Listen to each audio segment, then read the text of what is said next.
We are live. All right. So I'm going to be sharing the link of the live stream.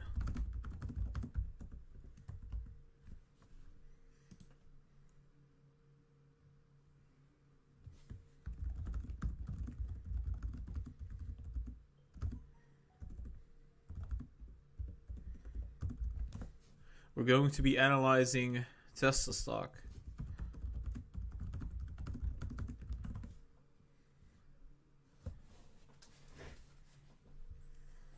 Oh boy, this is gonna be one hell of a live stream.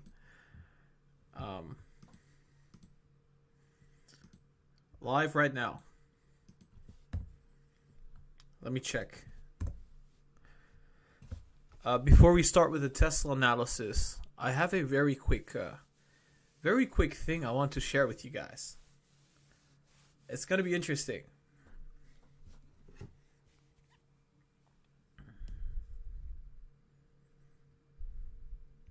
Let me check if we're live right now.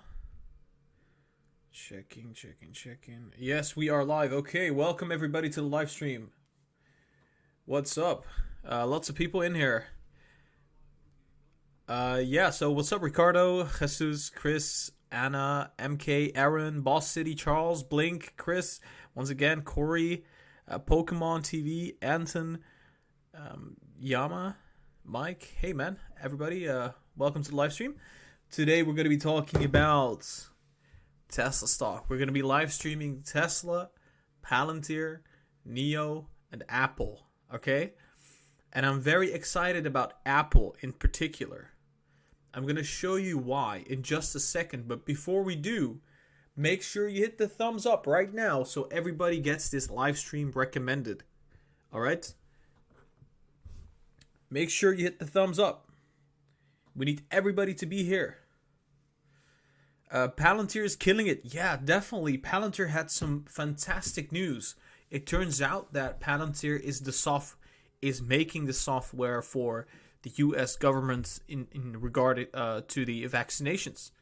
So it's very positive news, and I have to say it's also mostly hype. Yeah, they made the software, but still, I mean, it went up 25% in one day. That's crazy.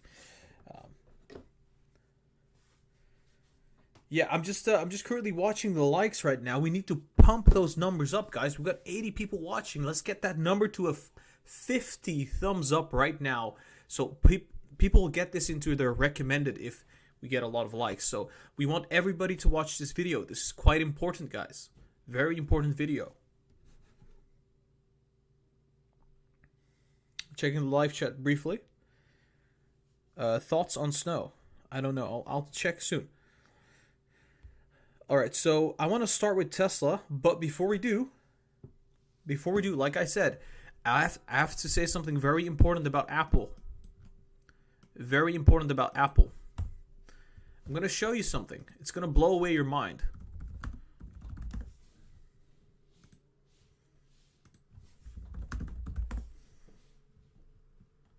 This is Apple stock.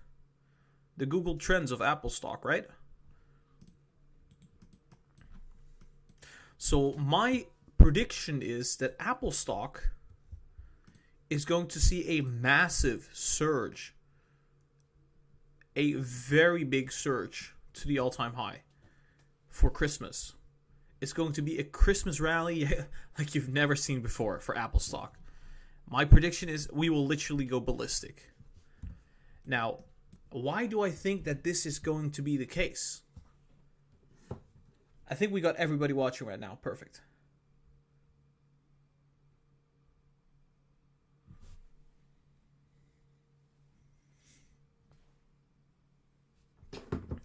We're about to start with the Tesla, right?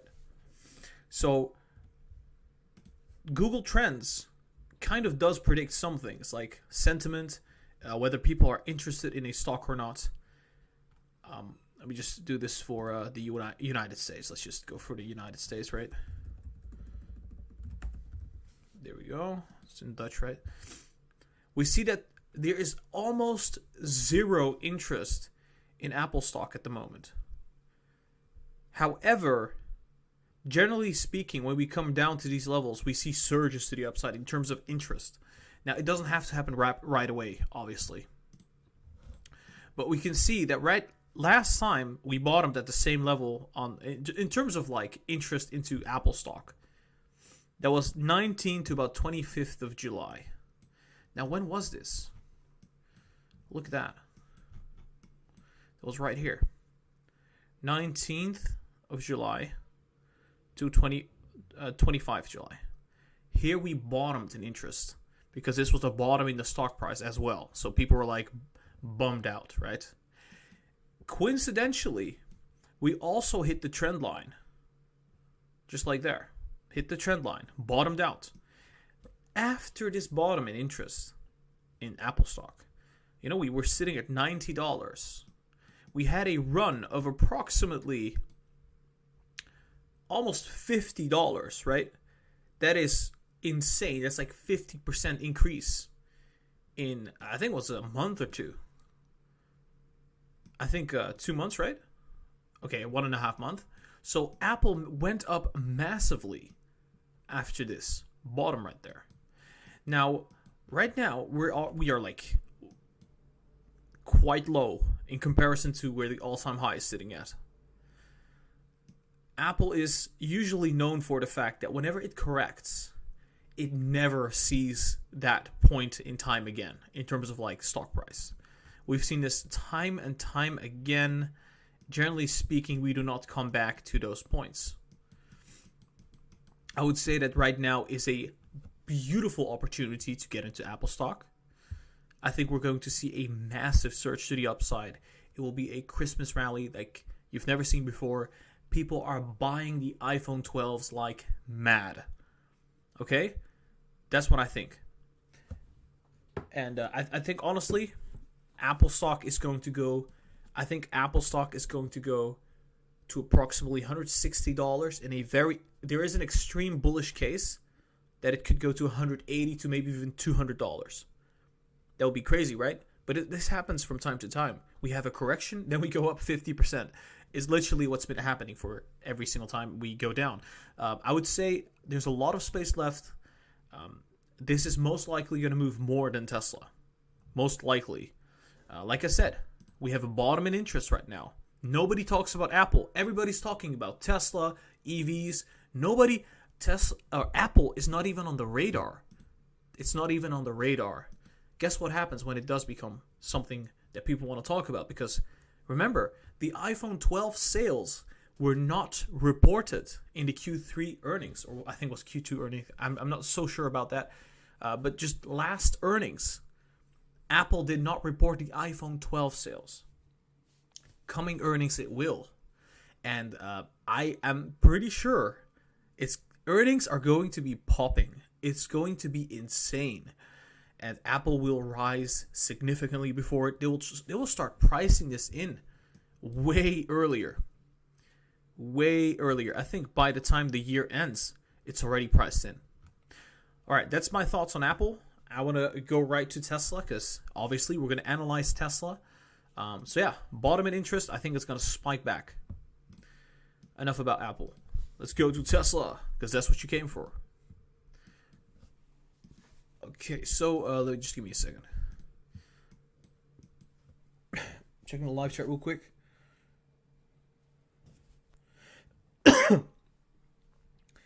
Yeah, I'm very bullish on Apple. I got a lot of Apple after seeing that stuff, I think Apple's got... Amazon, same story. Amazon.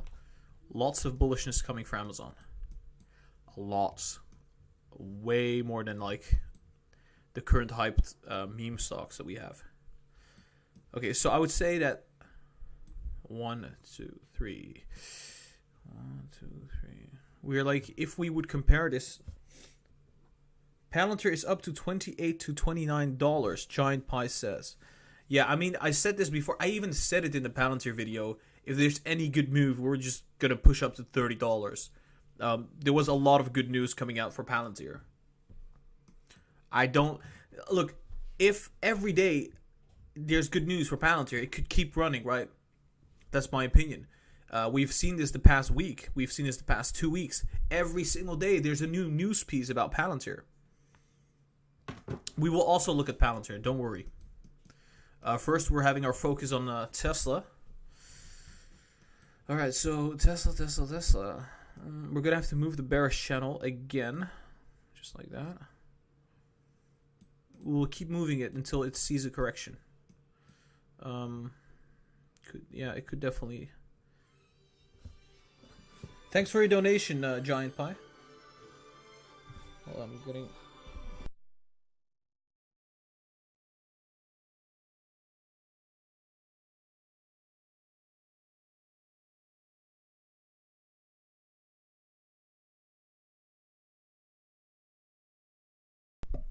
Alright, I just got a call from somebody at this point.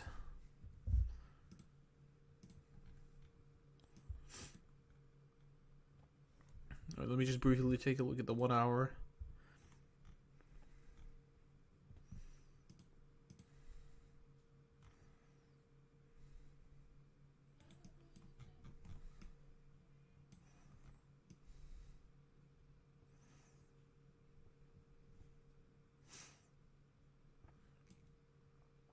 Yeah, I think we're about to see a correction. It does look like it will see a. It's either we're gonna drop quite significantly to approximately 550, maybe 540, or we will start creating the top. And because we've already gone up quite significantly, I think the correction is more likely. That's why it's having such a struggle at 572, is because it actually needs to correct. We can see the RSI is super overbought. It's even overbought if you compare it to like overbought. So it's quite overvalued. So we'll have a correction very soon. Just like we predicted the previous correction, this correction we predicted, I think we're going to see another one. Hold on. Okay, so before we start with this analysis, guys, make sure you hit the thumbs up and subscribe to the channel. I would really, really appreciate that. I think we're about to begin. I'm going to send over the link.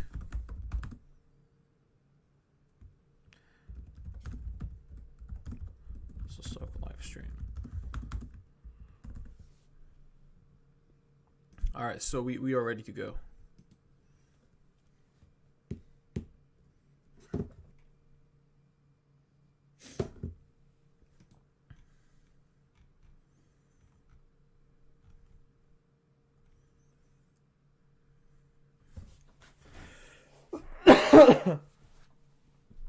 Sorry, guys, I'm a little sick right now.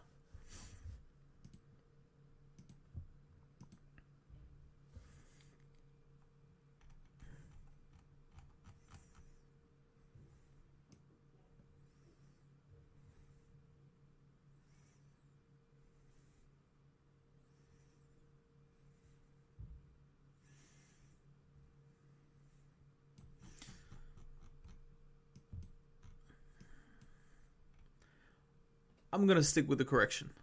I'm going to stick with the small correction to the downside. Yeah. Hey guys, welcome back to Lucid Trading. Today we're going to be analyzing Tesla stock for the 25th of November, which is going to be a day before Thanksgiving. I'm super excited. You can see Tesla has gone up quite significantly. We're sitting at $570. We had the correction that we were talking about. And yeah, let's see what happens next. Before we do, make sure you hit the thumbs up and subscribe to the channel. I would really appreciate that, guys. But yeah, let's get into this right away. So what I think is going to happen right now, I think we're about to see another correction. I think we'll see a correction down to approximately $548 and bounce again to the 560, come back down to about 530 to 536. We're going to try to fill this gap maybe again, right? And then we're going to surge all the way back up to $600. And we will reach this point, come back down, go to the 560, and then we'll keep going upwards. And we'll probably be reaching the $640 before coming back down again. Obviously, this is just based off of the 30 minutes right now, but I do believe that we'll see another correction. This will be a little bit more steep before we see any kind of upturn. The reason is because, well, I'll show you very soon. I took a look at the 4 hours and daily, and I'll explain to you right now. But for now, let's just stick with this picture in our mind. Brief correction to the downside. Once again, we have to properly correct because we moved up a significant amount, right? Let's just say that we moved up like $170 in 1 week. That is crazy. So we're most likely going to see a correction before we see anything else happen. This could happen maybe the last hour today, or this could happen Friday. But for now, I would say that there's going to be a downturn to, if I'm optimistic, 547.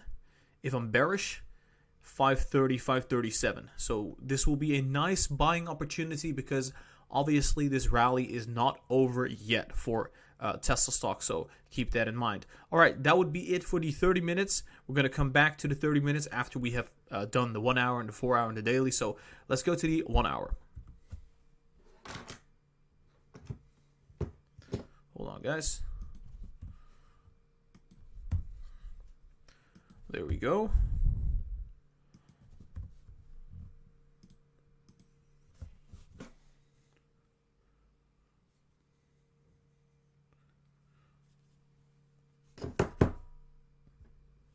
Cool.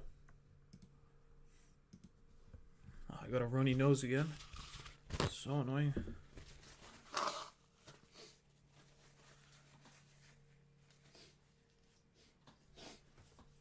I'm getting sick because I'm like only working and doing nothing else.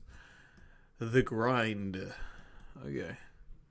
Yeah, this run up looks a lot like this run up, and after we had that run up, we went down approximately $20 to $30, right? So I wouldn't be too surprised if we would see a similar event, since this rally looks very, very similar to that rally. It's just the thing is we got denied because the S&P 500 inclusion was actually rejected. Right now it's not rejected, it's actually going through. So we're going to see the aftermath of this going through, right? We already saw a small correction right here. Back then we saw a big correction, right? We saw a rather big correction. I would say that there's still a possibility that we're going to see that $20 correction to the downside. I'm comparing to back then because it looks, every single move we make on right now, it's almost 100% similar to what we saw back then. So we had a downturn, a brief downturn. We went back up and had another downturn, and that's what I'm looking at right now. This downturn that we had. I think something really similar is about to happen. It does look like the RSI is moving exactly the same. So I think this could very well be the case. We could move down another like $20, maybe even $25 to $30. So if I'm like being very bearish, this could mean that we could go down about like, what is it? Yeah, all the way to 537. Could be, this is a support right there. Obviously, this is also a support, but I think the downturn, if it's really sharp, it could go down all the way to 537 and then bounce, and then we'll be able to buy it back at like 540, 543 or something like that. Let me just quickly, hold on, guys.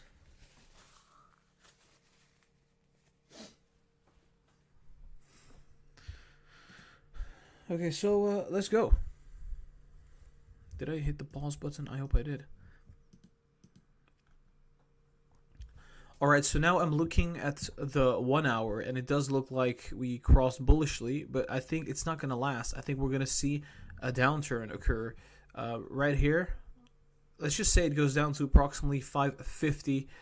Let's remain optimistic, right? It could go down to 537, but by that time we would have covered it. So let's just say 550 goes down to approximately that point, and then we'll see another bullish rally to $600. Seek the resistance, come back down to the 575, go back up, and come back down again to the $560. Here we could consolidate and then go back up again for another rather, I would say, modest rally to like the $630, $640. But let's just talk about this part right here. This could potentially be the top if the markets go down at the end of the month, at the last days, right? This could be the top and we'll go down rapidly, right? Okay, that's a bit exaggerated, but will go down just like that before we see a bottom. But if it's not the top, then it's just going to be an intermediary top. We're going to see a bottom occur right around here, which is going to be another buying opportunity before we go to the 640s to 630s. And yeah, we will just be skyrocketing every single time. Obviously, the reason behind this is also because when you are included into the S&P 500, all the institutions and funds, etc., are going to have to buy up Tesla at any share price, because the S&P 500 it's a collection of stocks, and they have to just buy a proportion of Tesla. It's going to be in proportion of all the other stocks in that S&P 500. But yeah, I think, like we said, brief correction, and then we'll come back up. But yeah, that would be it for the 1 hour, guys. Let's head over to the 4 hours.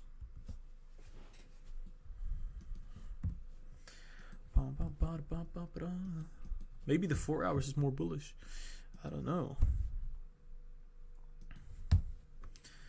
What's Apple doing? Is Apple going up yet? Apple is a sweet buy. Let's go back to Tesla. 4 hours coming up, guys.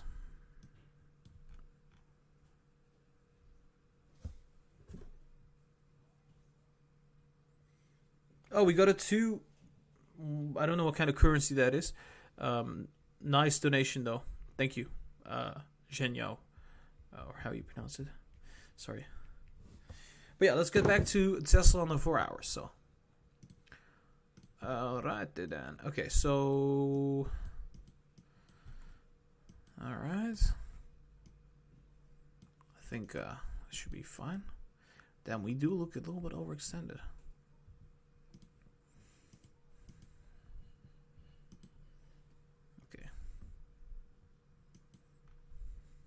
Now, looking at the 4 hours for Tesla stock, what I think could happen, well, I want to look at something here. You see the MACD, it looks a lot like when it was right there. In fact, I would even argue that currently the MACD looks like we're right there. We're right at this point, right here. And this is at the stock split. This looks very similar to what we are experiencing right now. Back then, we had a correction, a big correction, right? I'm going to show you here. This was I think it was approximately $35 to about $40 correction. That is the reason why I keep saying, guys, we have not seen a correction yet. You know, we haven't seen anything yet. This could still come down just like that. Very briefly, you could see that the MACD is already coming down. We're getting lighter and lighter candles. We haven't seen any red yet, which is why I'm saying this could be the case. We could see that some red candles very, very soon. If it doesn't happen, that would mean we would skyrocket all the way to $600 and beyond. But if it does happen, we will probably go back down to 550, 540, maybe even 537. So keep this in mind. I'm going to have to grab the brush. Hold on. And not only that, RSI is at the highest point that it has been. Historically speaking, around this RSI, we either go down or we see corrections. And that's why I'm saying, guys, be careful. We might see a correction to the downside to maybe the 550, but it could also go down all the way to 540 and maybe even fill the gap at 537. And if that happens, that would be a nice buying opportunity, because that would mean we're going to skyrocket to $600, come back down, and then go upwards even beyond. So keep in mind, I'm just saying this because historically speaking, around this level, we either top off and go down, or we have a correction. So this could be a brief correction, and then we go up. RSI would come down just like that, and then we go up again. So this would be that correction. And then after that, we go up to approximately $600, and then correct back down, and then go back up to 630, 640, etc. So that would be it for the 4 hours. Let's now go to the daily chart.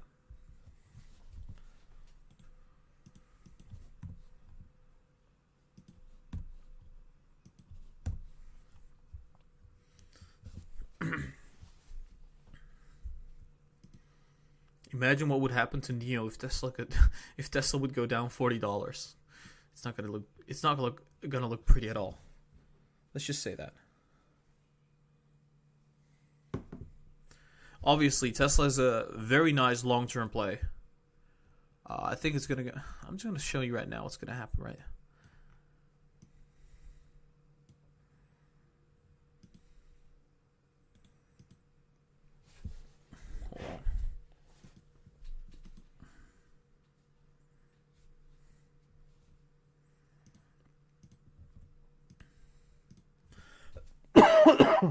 Excuse me, guys. Oh my god, my nose just keeps running.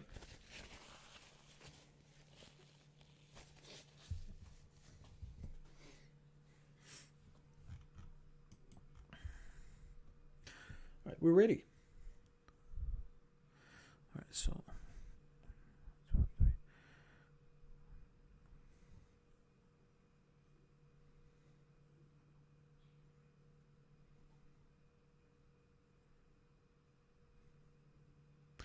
Okay.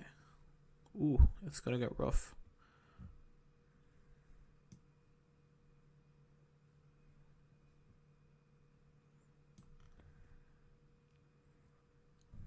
One second.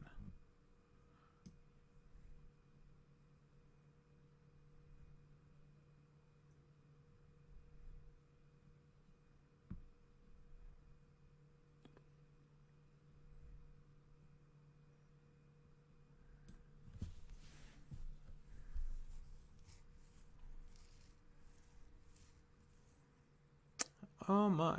Okay. This is gonna look absolutely crazy, guys. I think so much more upside left. If this is correct, wow, it's crazy. How is this possible though? That's okay. So correction, then go back up, come back down, go back up again. No, then, okay, so it's going to be more like this. And then come back down. Yeah, okay, that makes a lot more sense. To the 490s, potentially. Could that be a good support? I think so. For what? Okay, so what would the next run-up be, though? That's what I'm like asking myself. Like, okay, so we go down, but like, what's next? Is there any other catalyst? So my estimate is like we go down before the inclusion.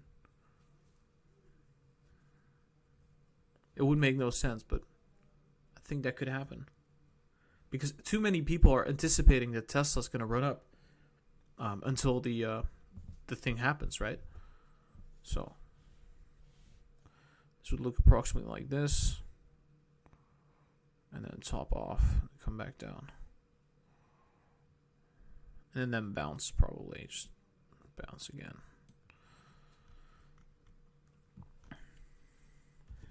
All right, looking at the daily chart for Tesla stock, I believe what is coming next is going to be the correction to, I think, 550, 540, etc., somewhere around there.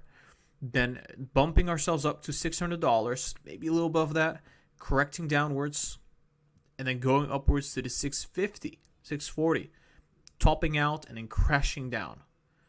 Obviously, this is very conservative. It would look very similar to what we saw right there.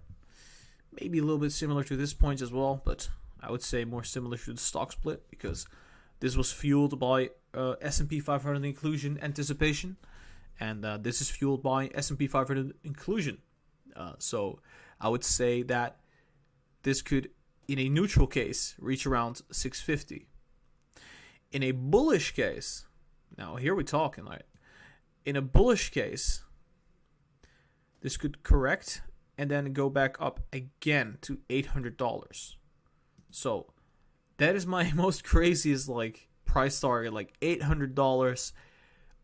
If everything goes right and Yeah, I mean, that it would be very crazy if this happens, though. That means that Tesla's going to be sitting at around a $800 to $700 billion market cap. Wow. I do believe it's possible. Tesla has a lot of potential. CEO is amazing, and their future potential is amazing. So they're going to go from gigafactories to terafactories, which is kind of quite a magnitude bigger than giga, right? So I think there is a possibility that we'll go to $800, but that would be the top of tops. All right, guys. I think it's time to go back to the 30 minutes and analyze what's going to be happening for tonight and for the coming days after Thanksgiving. So 30 minutes coming up. Most important analysis for most people. It would be crazy if this goes to $800.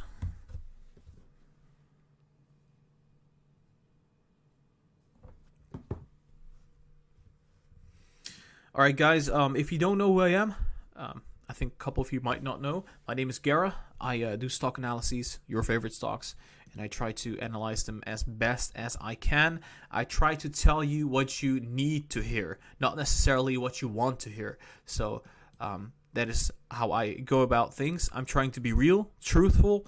I'm not going to sugarcoat anything. I could sugarcoat everything, but I won't, because what matters most is that you get the right information, not necessarily me getting your views, because I could also be like the rest of the people on YouTube, just say, hey, it's going to go to the moon, it will never come down. But I'm not going to be like that. So I will tell you how it is, in my opinion. It's all guidance, right? All right, so I think we can begin.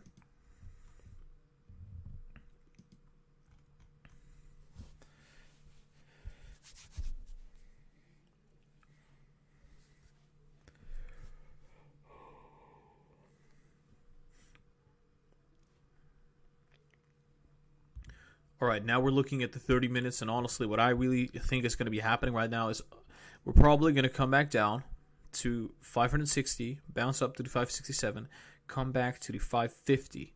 All right, I'm going to be optimistic. Come back to the 550, potentially a bit lower, to about 546. Come back up, hit the 560, go back up again to the 575, hit an all-time high, keep going all the way to 600, and then we'll see another correction just like that to 570, 560. I think we're going to go down all the way to 561, and we're going to bounce again, and we'll see another rally just like that, and this one could take us all the way to 630, right?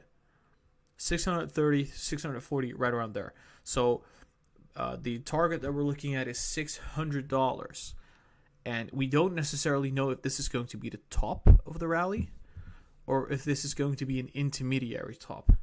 This will all depend on the news cycle. This will depend on the stock market. This will depend on many, many other factors. I would think that this would be an intermediary top. We just saw the daily. It looks hella bullish. Lots of upside. So MACD would go down first, then come back up fast, come back down again, and go back up again. RSI, same story, and then just move like that. All right, guys, this was my Tesla analysis. I hope you enjoyed it. If you did, hit the thumbs up and subscribe to the channel. I would really appreciate that.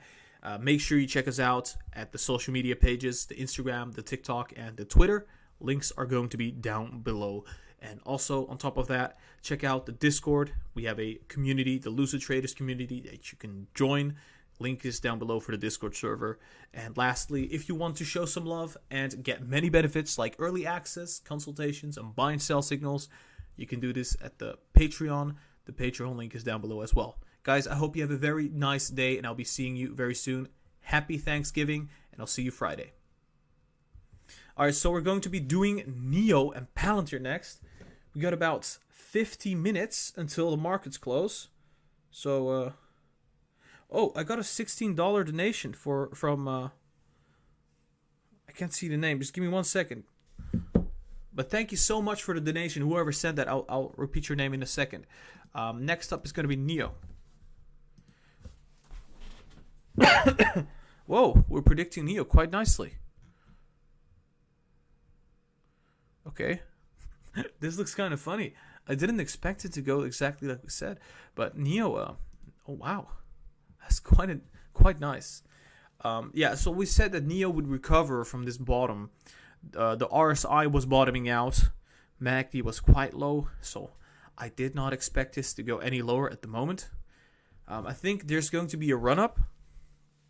And, yeah, the reason I think we're going to be running up is because, obviously, Tesla's going to run up. So, first, we're probably going to go down again before running up. Because Tesla's most likely going to correct before running up. So, it's following the pattern with Tesla. NIO and Tesla are best buddies. You would think that they wouldn't be, but in the stock market sense, they are. At least NIO is. NIO wants to be the best friend because it's literally following every single move. 1 second.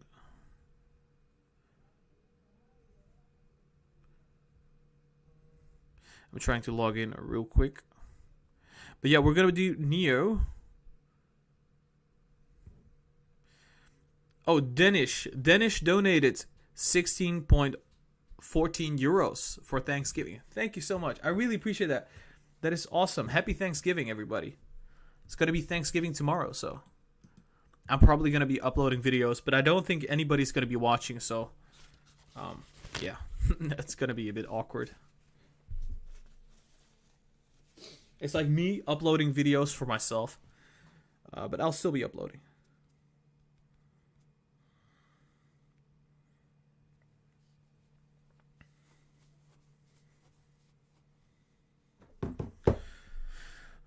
All right, so let me check one thing.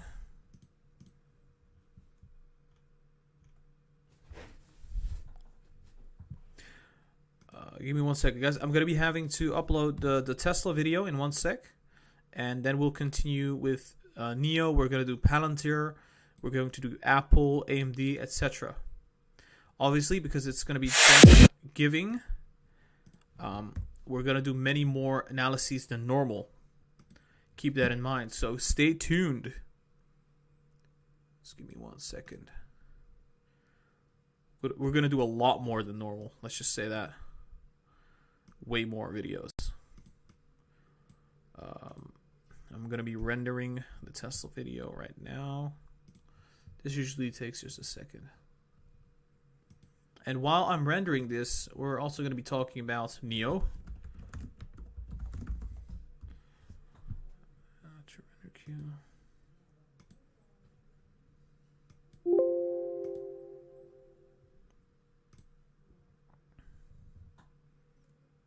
Okay, cool.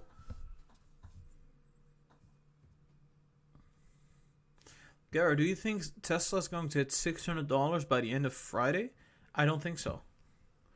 I think we're going to correct on Friday. I think the market might correct on Friday.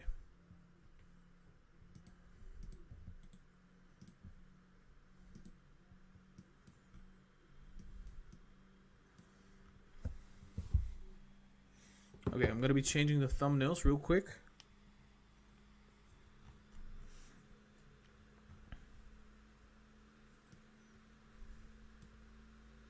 Oh, this looks so similar.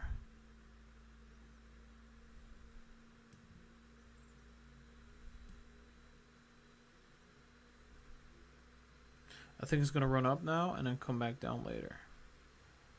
Or it's going to keep going. Yeah, I don't know if you guys can hear that noise, but it's the laptop like rendering the Tesla video right now. Usually that does take some time. Alright, so, okay. I'm going to have to change the title for the video so people know that this is a NIO video now. Because we're going to be analyzing NIO. We're going to be analyzing Palantir. We're going to be analyzing AMD, Apple, etc. And every single time we do this, we'll change the title of the live stream real quick. Okay. There we go. It just doesn't really take a long time. Oh. There's a daily analysis.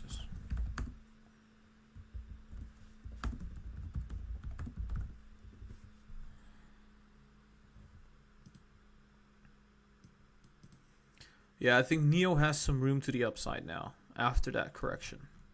The correction was about 15%, right? So makes sense.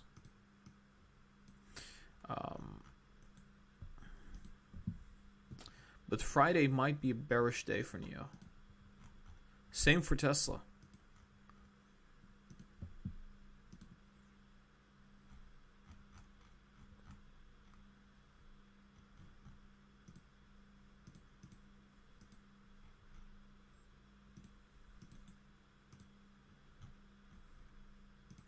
I'm changing the thumbnail.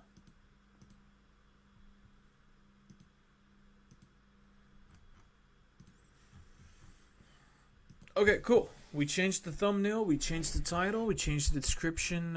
I think now all we have to do is upload the Tesla video, which takes also not too long. And there we go. We're starting in just a minute.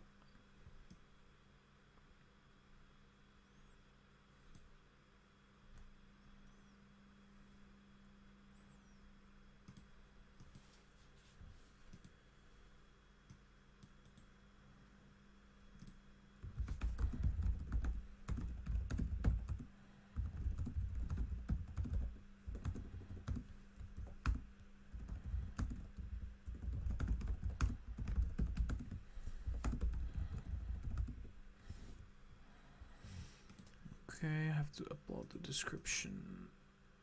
Upload, I mean add.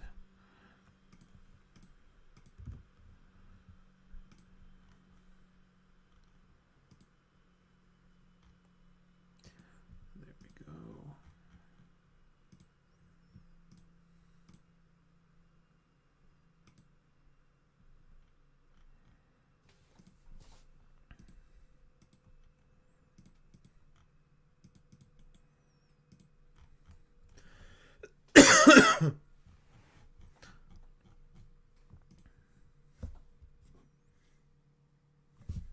Checking the live chat real quick, see what's happening here.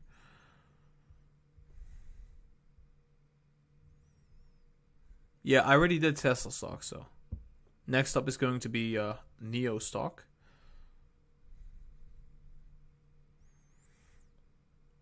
I can't say this, but I'm gonna say it anyway.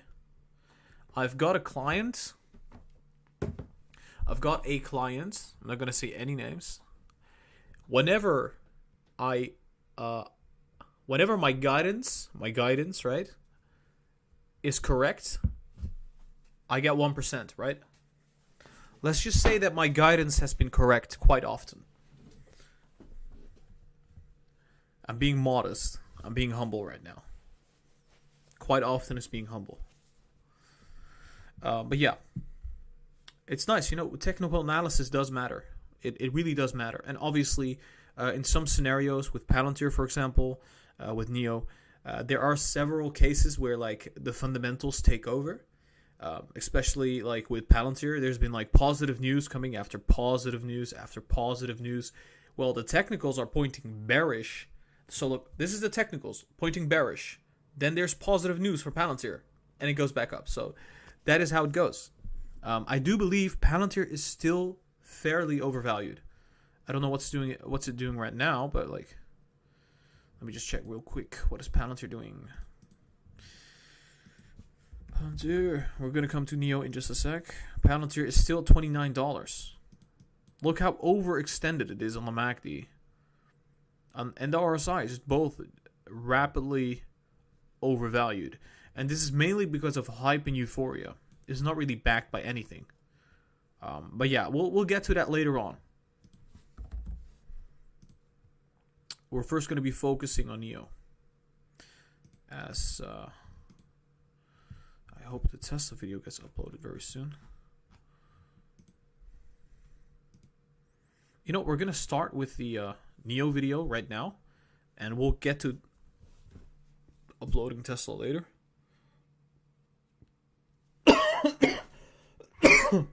Oh gosh.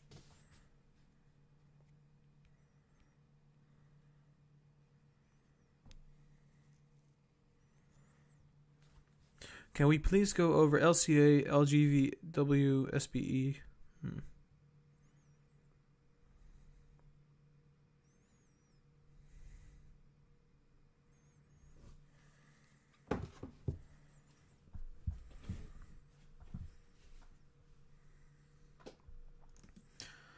All right, so I think we can just start with the analysis right away. I think we changed the title and the thumbnail. Everything should be fine with that. So let's just share the link on Discord and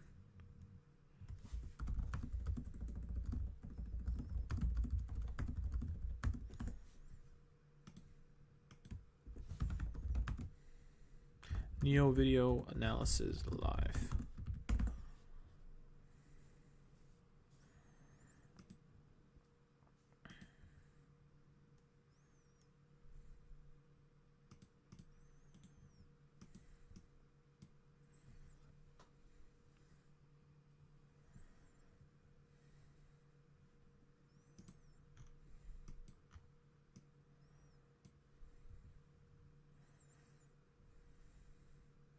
Yeah, I think I want to view this. Yeah, cool. All right, we go. Here we go, guys. Hey guys, welcome back to Lucid Trading. Today we're going to be analyzing NIO Stock for the 25th of November, a day before Thanksgiving.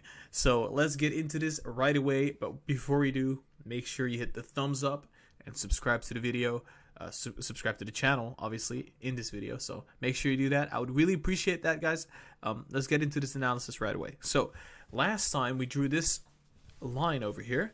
We said that NIO would go up from this bottom to approximately $53.78 and then come back down again.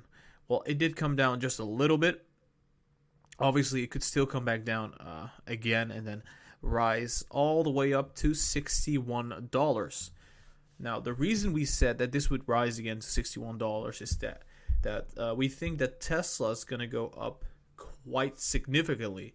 And if that happens, well, NIO and Tesla are best friends, especially Tesla. Or I mean, NIO wants to be friends with Tesla in terms of it wants to go up whenever Tesla goes up. It's kind of correlated with each other. Because if Tesla goes up, the whole EV market just expands, right? Which means NIO's share of that pie is going to go up a lot, and which means the stock price is going to go up a lot, and I think that is definitely going to be the case. Right now, I'm going to be sticking with my target. Right now, I believe it could still go down just a bit before running up all the way to approximately to about $61. At least it could be very well possible that we go up to that amount before we come back down again. I do think that the next downturn will be a definite downturn, which means it will come back down all the way. Why am I saying this? I think Tesla is going to have a similar correction. I think the whole EV market is going to have a similar correction. Obviously, this is my last pattern that I drew. I think this could come back down and then go up again and then come back down. But for now, let's just say that we're looking at this, like at this part. Because tomorrow is going to be Thanksgiving, it means that we have today and Friday for this week. So, yeah, we have one more day after Thanksgiving. Then after that, the whole trading week is just, that was it, right? That was it, folks. All right, so I think the 30 minutes, we're going to come back to this later. We're first going to be analyzing the 1 hour, the 4 hour, and the daily. So let's go to the 1 hour.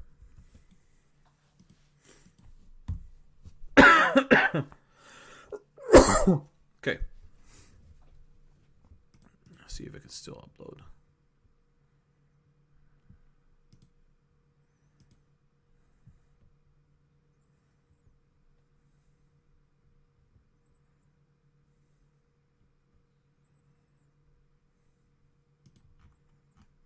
I don't know what is wrong with my video editor, but it's taking me like 10 minutes to render it and upload it.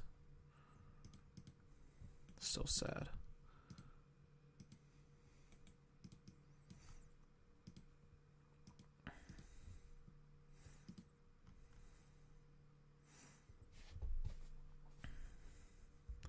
Now, looking at the 1 hour for NIO, we can see we're about to trend bullish, just like that. I think we're going to come back down again, just like that, after going bullish, because we've seen something very, very similar right there. It looks quite similar to what we saw right in this correction. So we could see something very similar again, going upwards just like that, ever so slowly, then coming back down, trading sideways, and then seeing another move to 60 to about $60, right?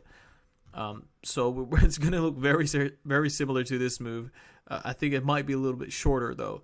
The reason I'm saying that this correction might happen is because I believe the EV industry is going to correct a bit, and that could also be happening for NIO stock. And I think this correction,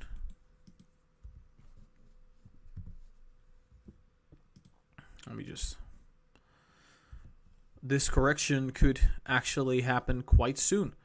So it could go up just like that and then correct again to approximately $48 before seeing another run up to the upside to the $60 to $61.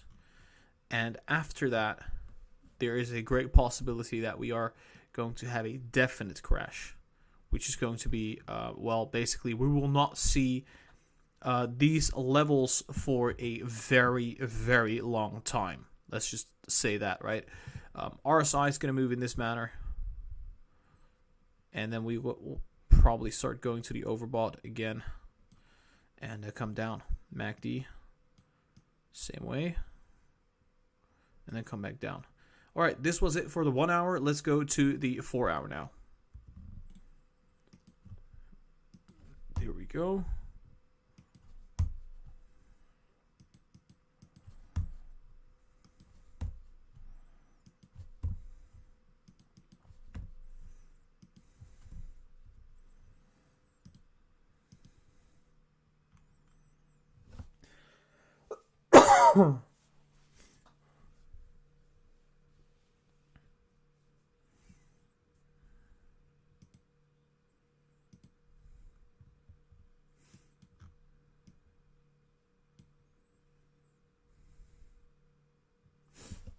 Hold on, guys. I'm going to check the live chat real quick.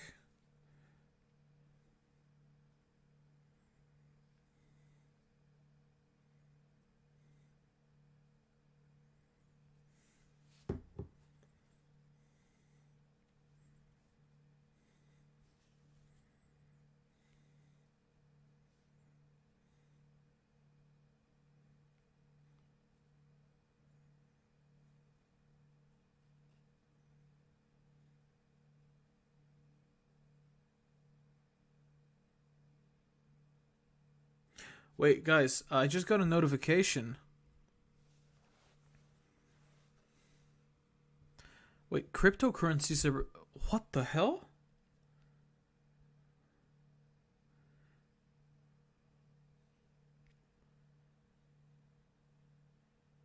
Cryptocurrencies are about to get suspended.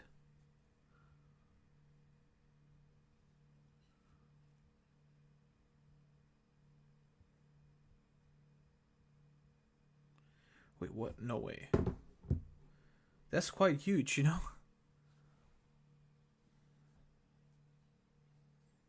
Hold on. How?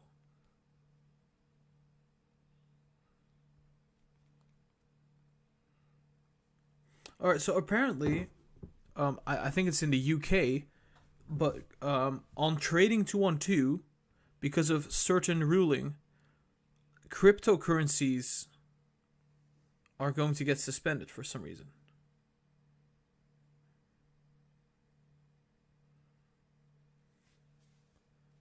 But yeah, anyway.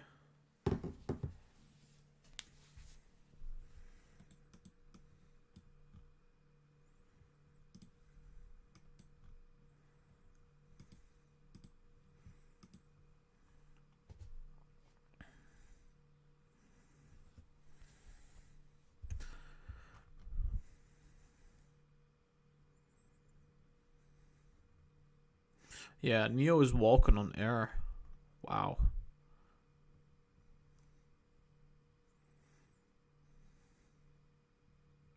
Bearish. And then 1 second.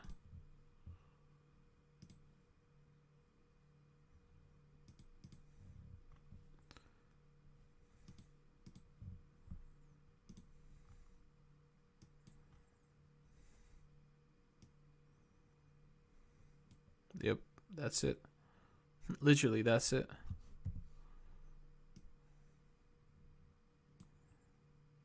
Something like that.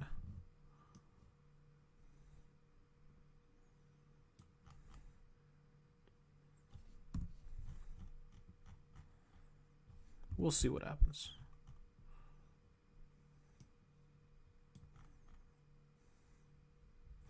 That actually looks really ugly.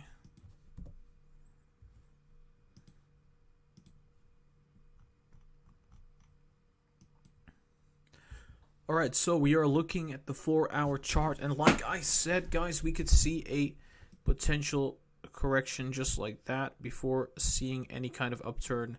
We'll hit the $60, come back down, correct all the way to $45, go back up again, correct again to $39 to $38. This would be the end of the EV hype.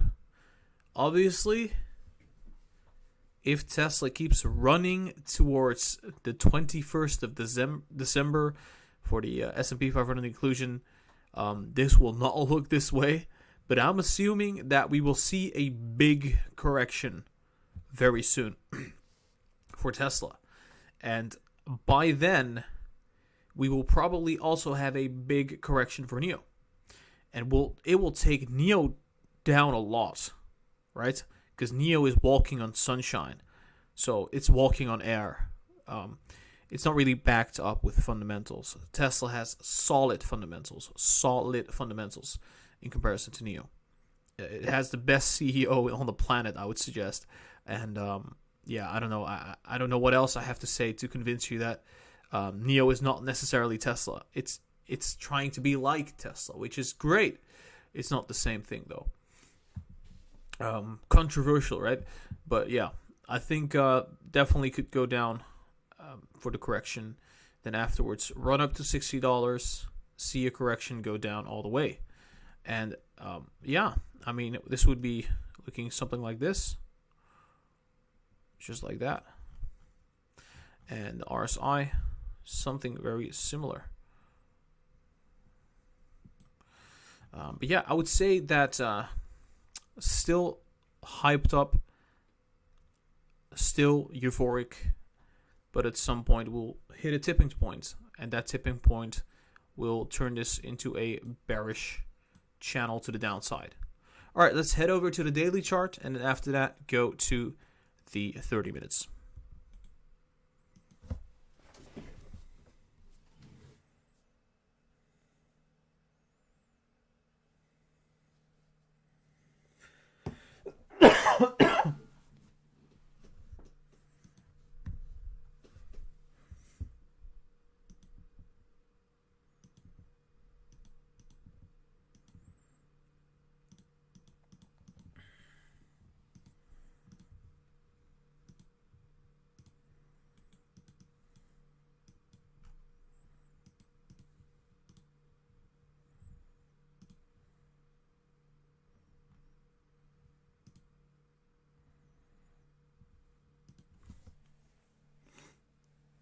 I can't believe it, but the Tesla video is still not uploaded.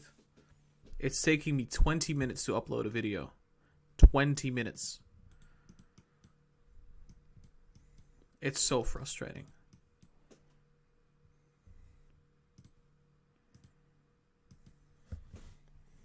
Hold on.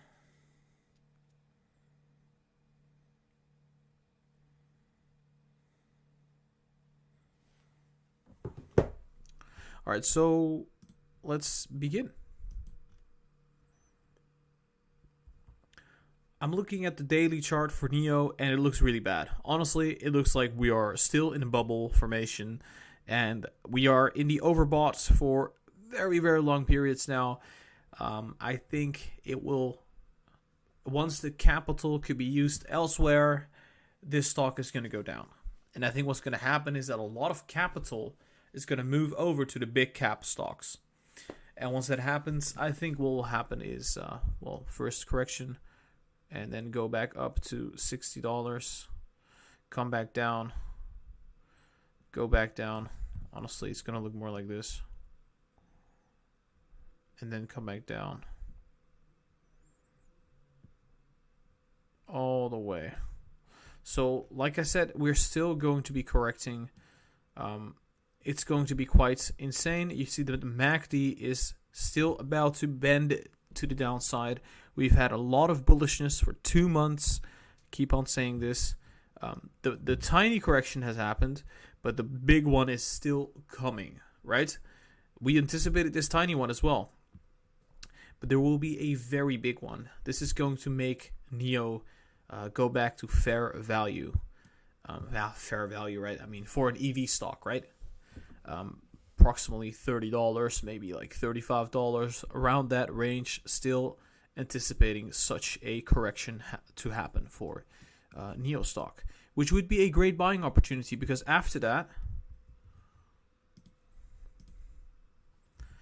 I am still anticipating a great run for the NIO day. Obviously, in the time frame here, it doesn't make much sense.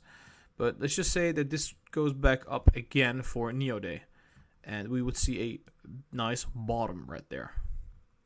And I mean, that would make a lot of sense since we had a big run up for NIO stock. We'll get a big correction, just like that. And then go back up for the next earnings, most likely. All right, let's go to the 30 minutes now. All righty then.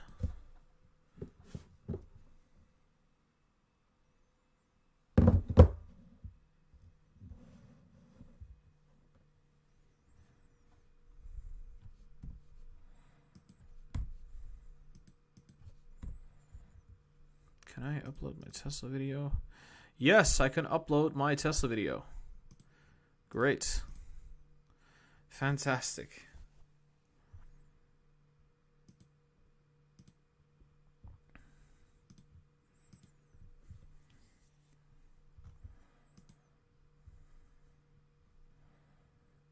Hold on, guys.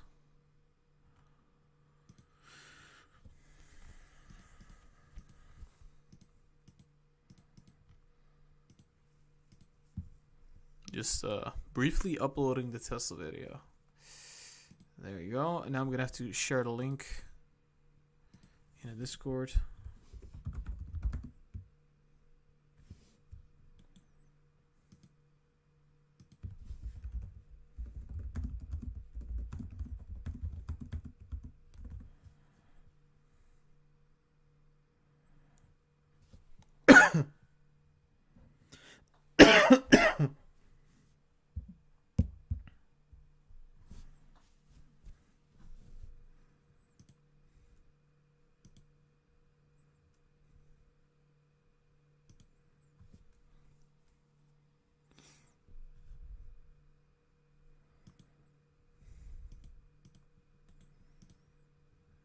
Okay, so let's go.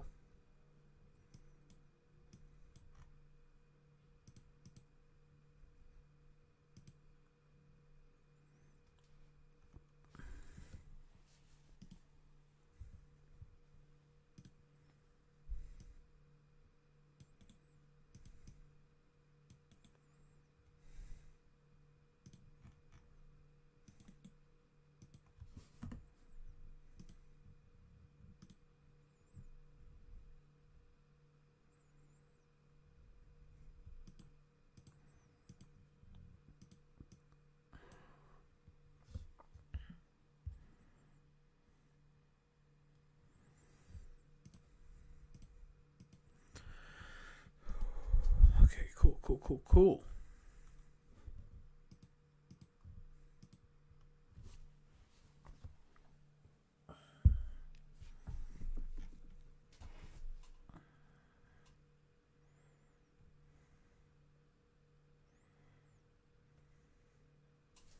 All right.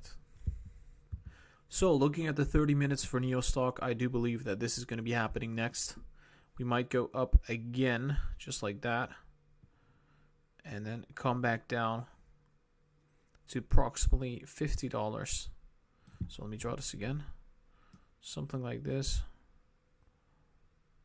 And then go back up to the $60. And then come back down again all the way. This could be the big correction for NIO stock, or this could be another tiny correction. But I would say for now, this is going to be important. We'll see a correction, then a run up to $60, and then come back down again. MACD is going to run like that. RSI, just like that. And then come back down. Probably bottom out again at the 48 to about $50. And then run up to $60, $61, and then come back down. We'll have a lower all-time high than back when we had this one. So we're going to have lower highs and lower lows. So we're going to keep going downwards. At some point, the bubble will pop, and we'll go down to $35 to $38. All right, this was the NIO analysis, guys. I hope you enjoyed it. Hit the thumbs up if you did. Subscribe to the channel. I would really appreciate that. Check out the social media. Links are down below. Discord link down below. And if you want to show some love, you can donate through Patreon. Link of that down below as well. Guys, I hope you have a very nice day.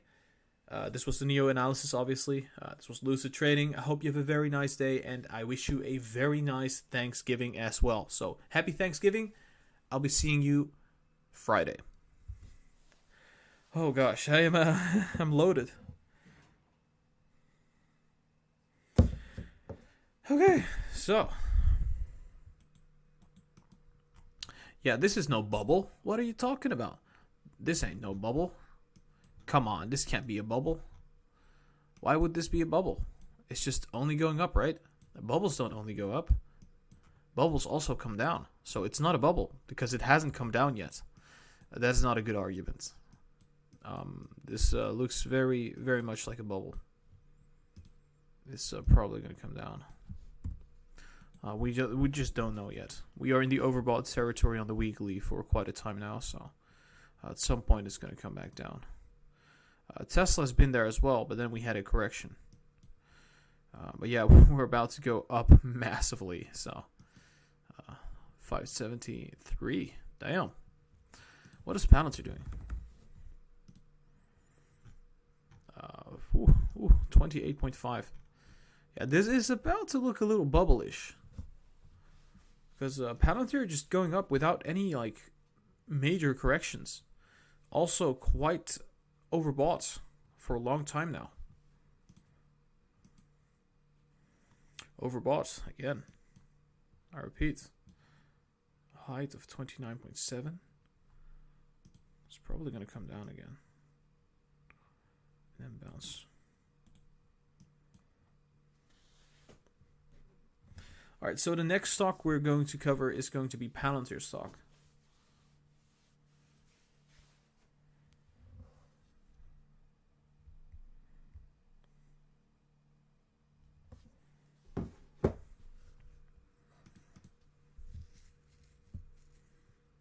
Hold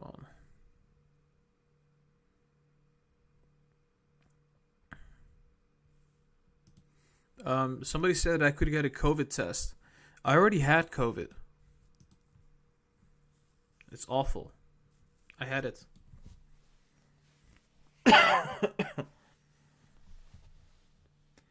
It is the most awful thing out there. COVID is just not done.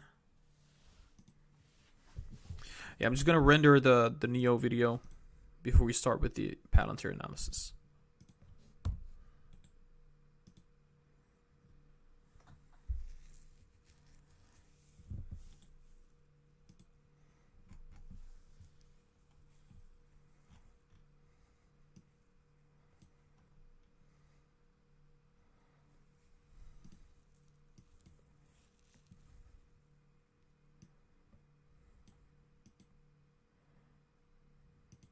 Hey guys, well, Okay, that is the NIO video. Cool. It's time to render this. Obviously, it's gonna take some time to render.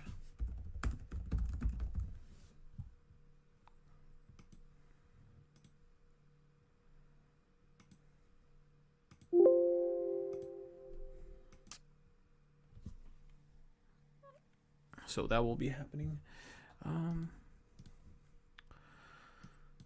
Palantir Tech.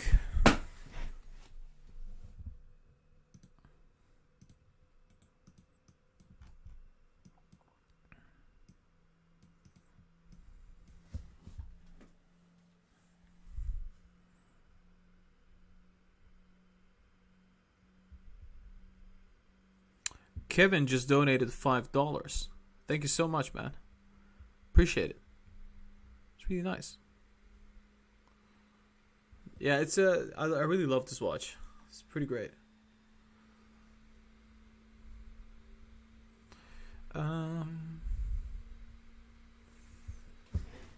Yeah, I mean everything is pretty great when a stock is going up 20% in a day.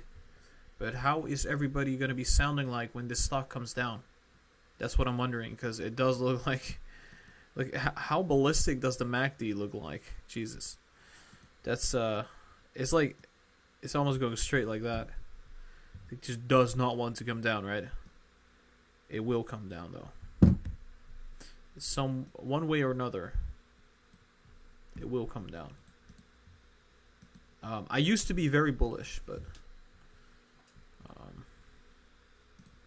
somehow this is just going up like $20 billion in less than a month.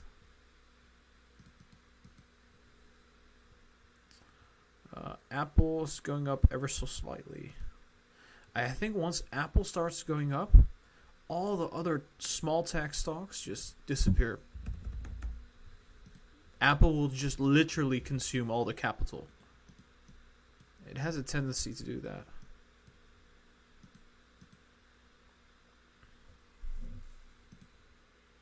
No, we're not going to use this.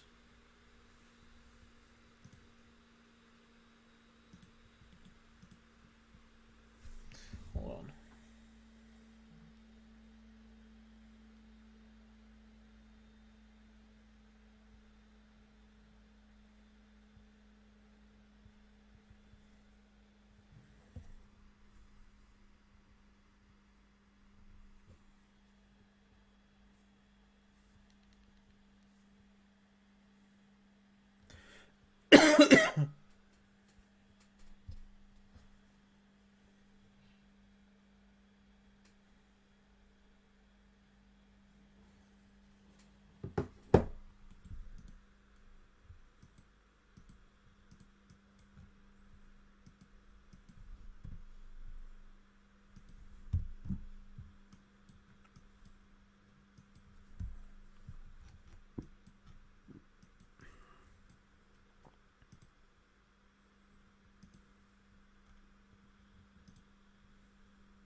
That's not possible.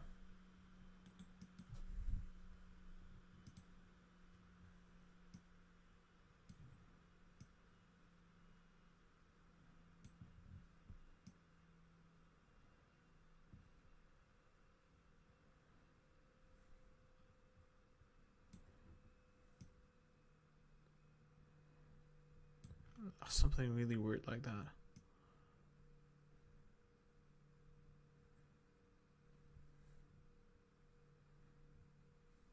Oh, that would look odd. I think more natural would be like this. Could that be possible? Have we seen this movie before? Yeah, we did.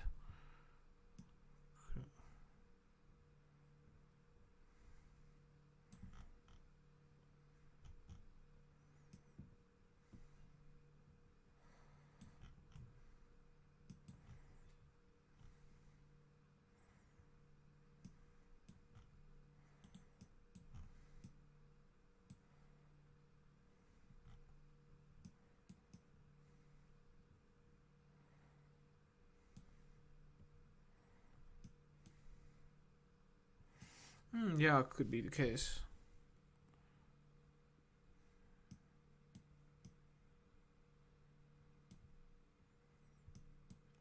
I think what's going to be more natural is like, hold on, because we have a strong support at 25, I believe. So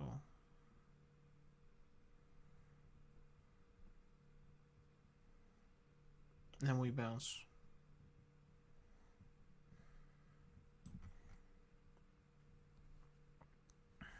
Probably something like this. Well, we'll see what happens, right? I mean, anything could happen at this point. It does look like the MACD is too overextended. There is some space on the RSI. So, hold on, guys.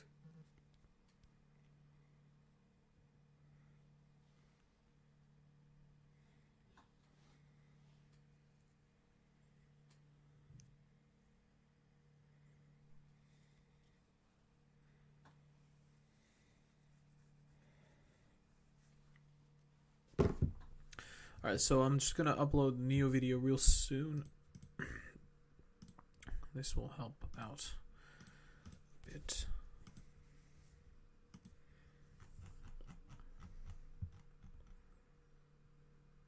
There we go.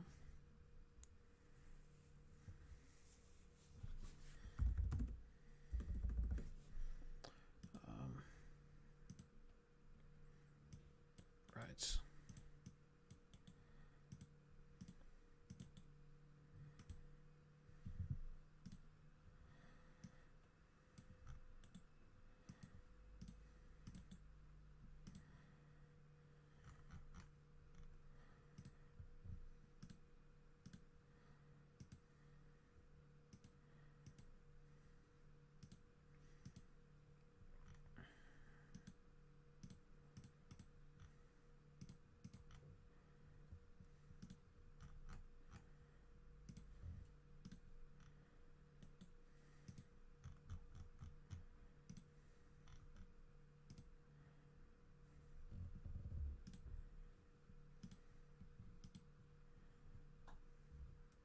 Okay.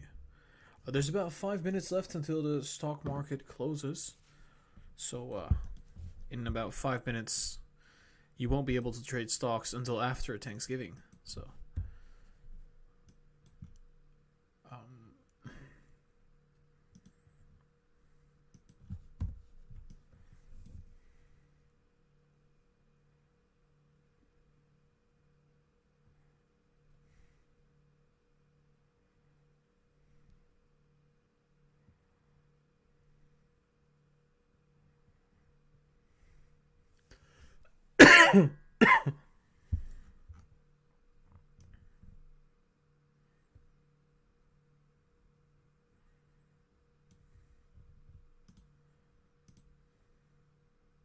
look at that MACD. What the freaking hell?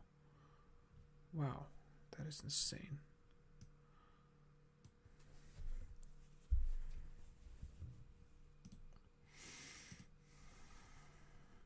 That is crazy.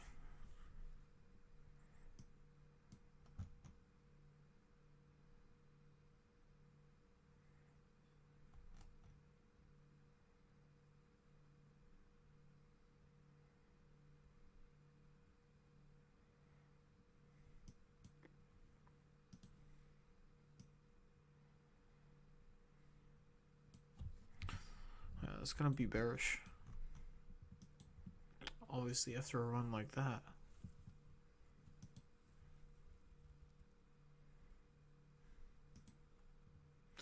Oh my gosh. And I thought that the MACD was worse, that it was like terrible at that level. It got worse.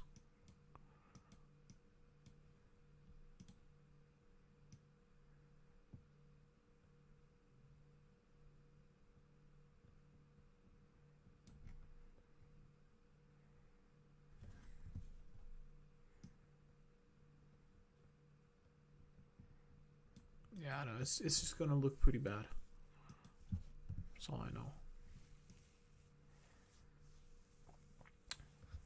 We are in the super overbought at the 4 hours. Super overbought. And on the daily, let's just say heavily overbought. Same with the 2 hours. I think it's a pump and dump, honestly. It went up 21%. It could be a pump and dump.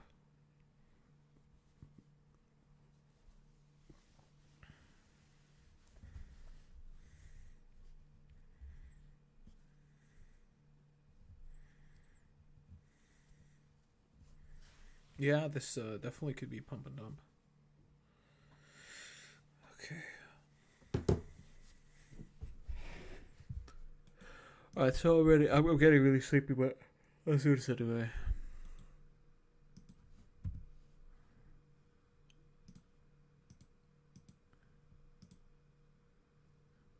See if the NIO video is uploaded yet. Nope, still not uploaded. Taking ages to upload, Jesus.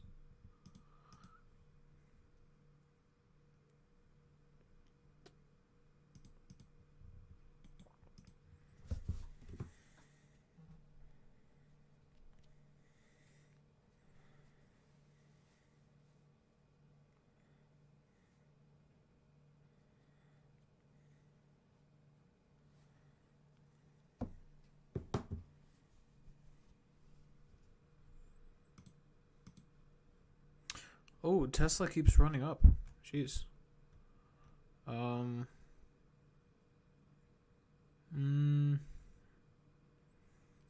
don't know. We hadn't really seen a correction yet. No, I still think we're going to see a correction on Tesla.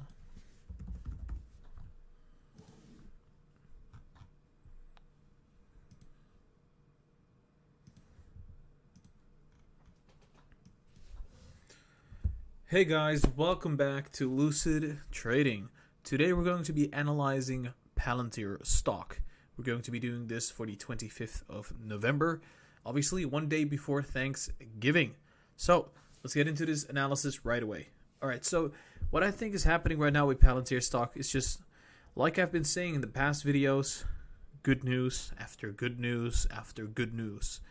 Whilst the technicals are pointing this stock will go down, the fundamentals are saying otherwise, and usually the fundamentals are the boss, right? They reign supreme over the technicals. Generally speaking, if the fundamentals go to the upside, the technicals will follow. It's not the other way around. However, the technicals do give us great projections of what could potentially happen if everything remains stable. I would say Palantir had great news since we reached like $15. It's just been great news after great news after great news. So I would say this is going to keep continuing, right? But maybe it doesn't. What if it doesn't? And that is the scenario that I'm going to be covering. What if Palantir doesn't receive great news? What if this is it, right? What if Palantir stock has seen all the great news and now we're just floating in the air with the price? And we have to find a certain support, right? We can't just stay at this level. At some point, it's going to go to the right. So I would say Palantir stock is still going to see a correction. I am firm. I am convinced that this is going to be the case.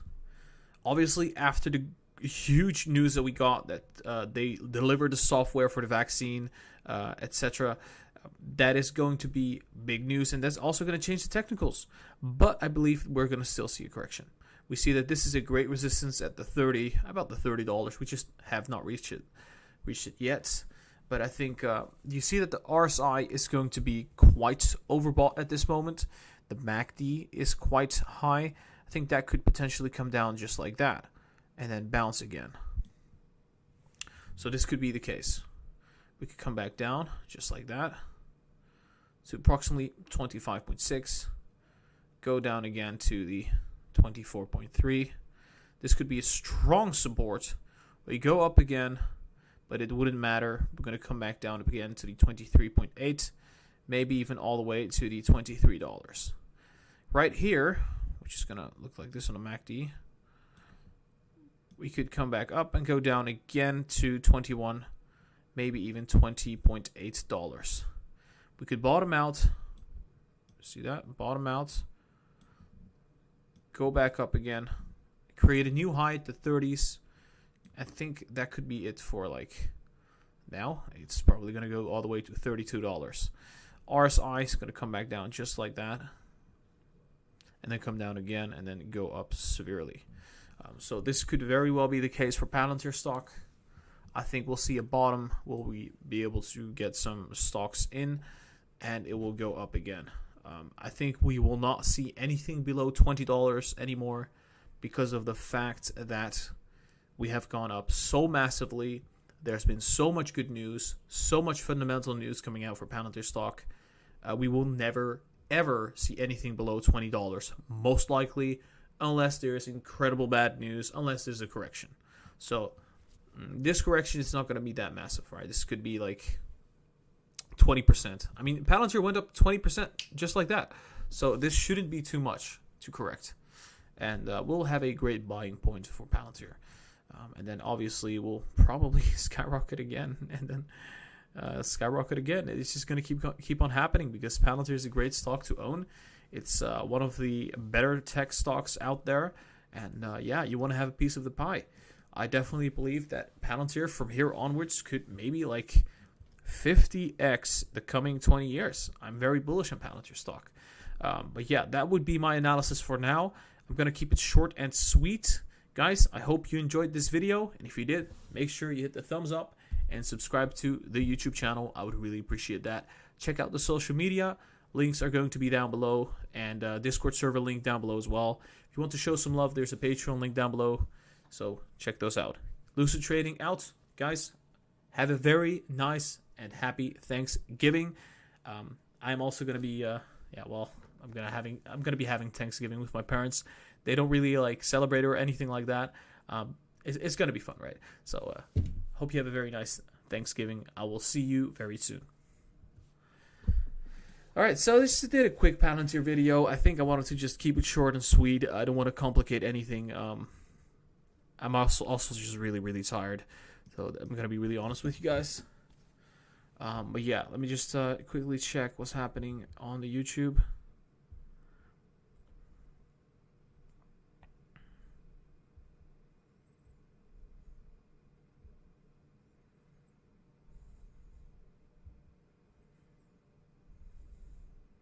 Checking the live chat.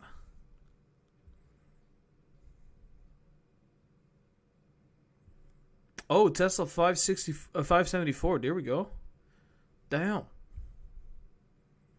Coming back up.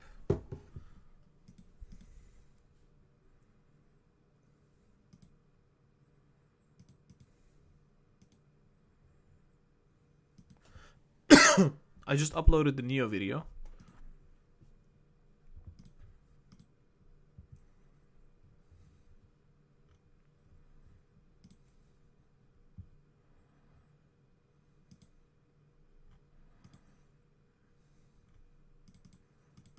All right.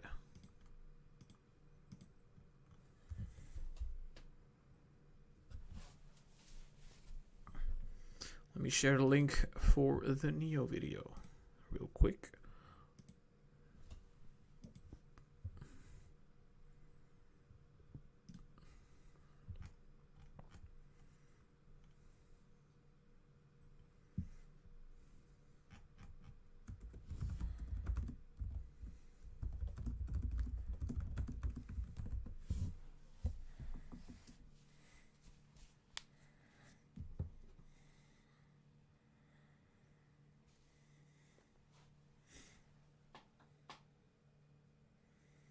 The argument of just keep buying every dip, it's such a bad argument. Don't do that to yourself. At some point, it's going to come crashing down and just, it's going to be really ugly. I'm going to tell you that.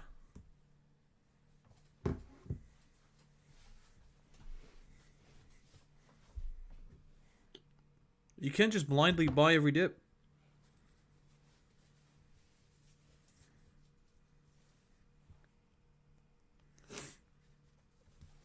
Congrats, you're up 500%.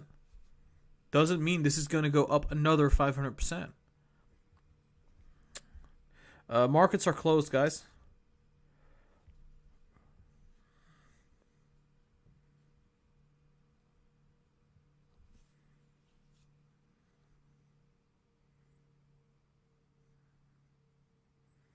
Checking some stuff.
Okay, so I want to look at guys. We did all the analyses. I'm just gonna look at some stocks for myself.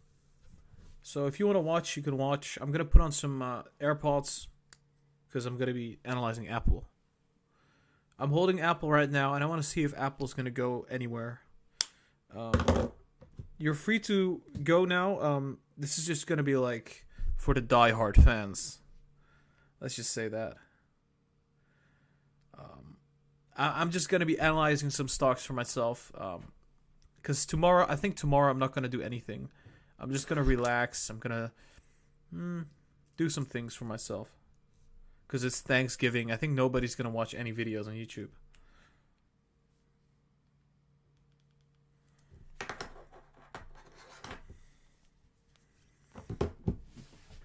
Hold on. Oh, my back.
Where's the volume?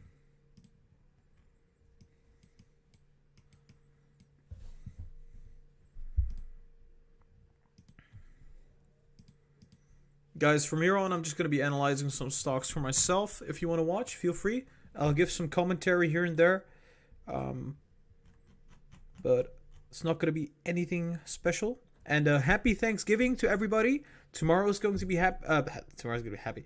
Tomorrow's going to be Thanksgiving, so I hope you guys are having a very nice day tomorrow and enjoy your time with family and friends, or just, some people might be alone. Happy Thanksgiving, guys.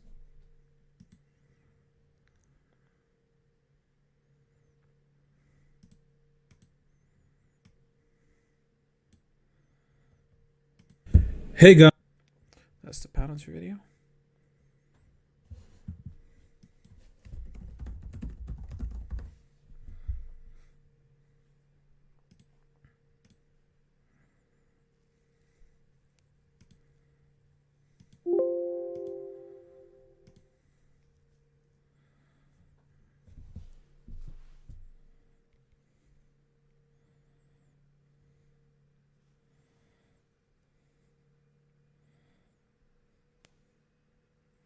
Charles Liu just donated $10. Thank you so much, man.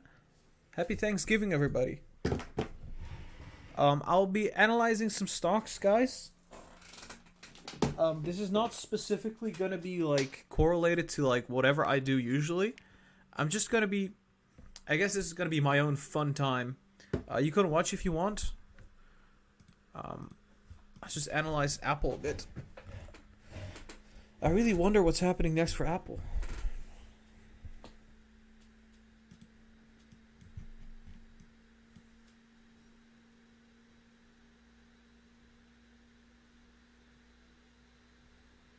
Looking very close to what we'll see there.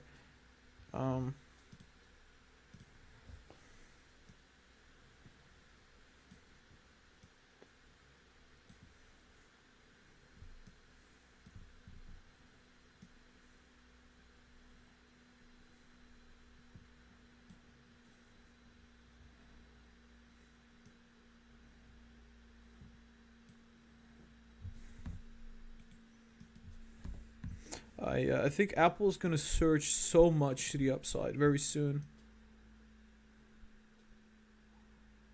Something very similar to what we've seen in the past. Right there. I think it's gonna be a repeat of that.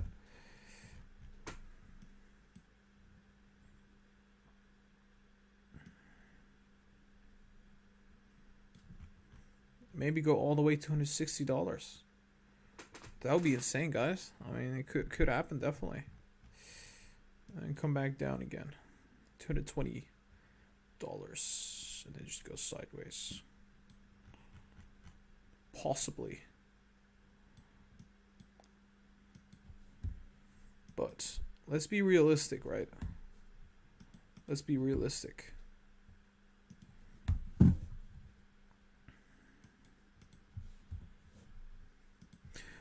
For anybody that doesn't know, we already did the Palantir, we did the NIO, we did the Tesla live stream. If you rewind this live stream, then you can watch that. Right now, we are not going to be analyzing any particular stock. I'm just going to be analyzing my own stocks and some stocks that I think are very promising. You can watch or you can leave now, and obviously it's going to be Thanksgiving tomorrow, so happy Thanksgiving to everybody that's watching. I really appreciate you guys. I hope you have a very nice day tomorrow and you spend it with your friends, your family. Some people might spend it alone as well. So happy Thanksgiving to everybody out there. I hope you have a very, very great day tomorrow. We're just going to be analyzing some stonks while we're adding. So hope we didn't get any.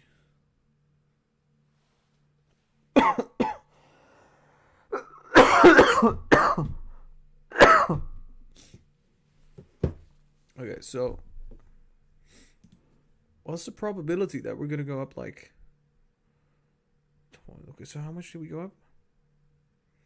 Well, it's like $50, right? So what if we go up $50 here? We'll go to 160, then correct, and then go upwards to 180 till earnings, and then come back down.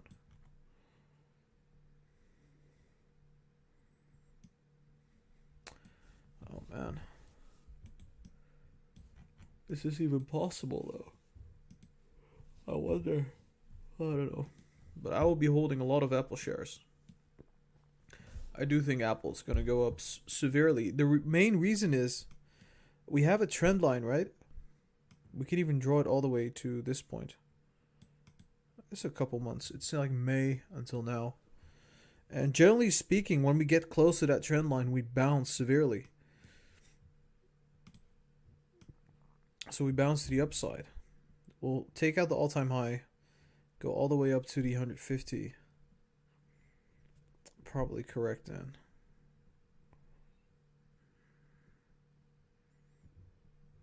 No, I think the correction is not going to be that severe though. And then we go upwards again. I just really believe in that the fact that like Apple is currently very I would say undercover or something. I mean, look at a daily. The MACD is so low. came down massively. It never went back up again. And generally speaking, we go up like, I would say, the second month of the quarter, we go up massively.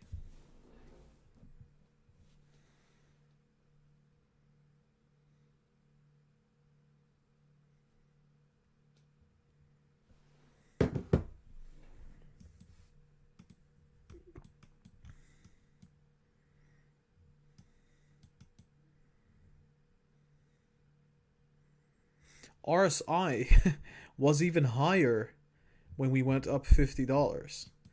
RSI right now is lower than back then. I mean, could be that we could see some huge surge to the upside, guys.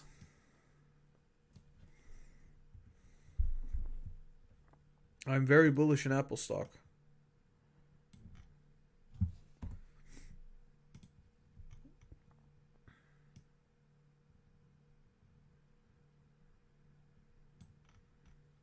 We don't know how this is going to look like, but if I'm going to project this out properly,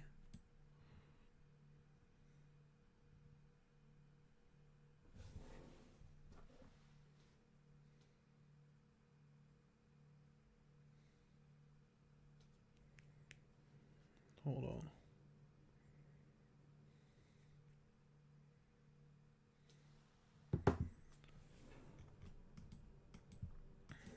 I think I have to download or upload the Palantir. Just give me 1 second.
Checking the live stream real quick. Alright. Yeah, I think if there's a stock that is going to break out, it's going to be Apple stock. It really does look like it's about to break out. Even if it's like a small breakout, it's going to break out.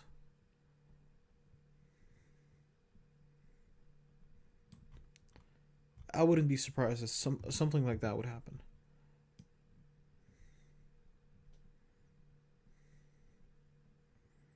It's just, I cannot see this go down.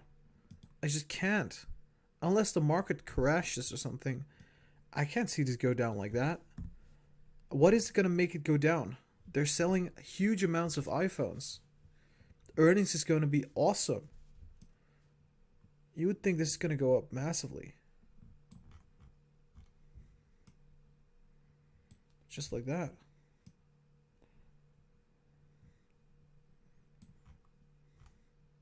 Actually, this does look quite accurate. You know what? I'm going to stick with this. Jeez, this looks so accurate of what I was thinking. So correction and then go up again.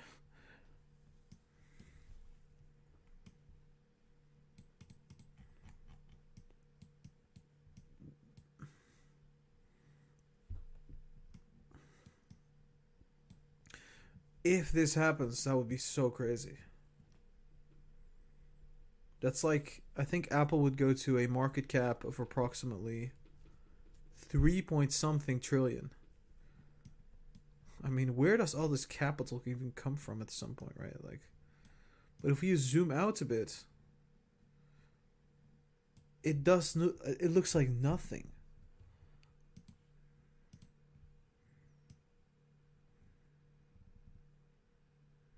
Nah, I'm not sure about that one.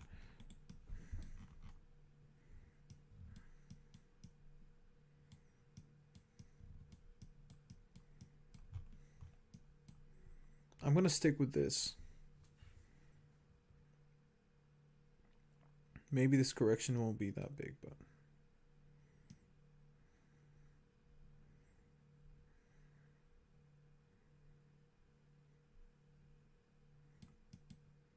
just don't think about that. Just, yeah, I think that's more accurate.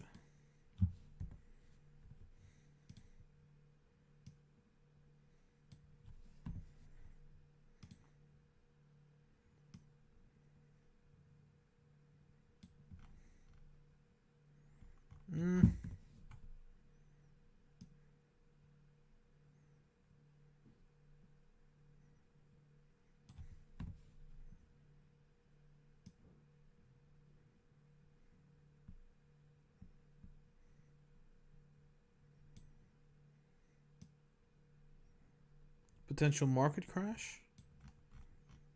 I don't know about that. That would look more like that. Imagine that. That would be so crazy. No, it's not gonna happen. If there's a market crash, it's probably gonna go down like this.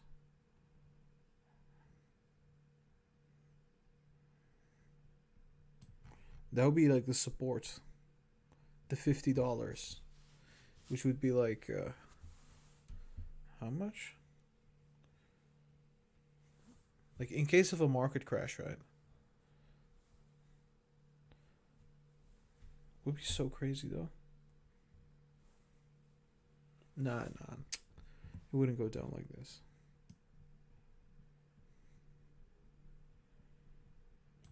We'll probably try to stabilize around this level and then go up again.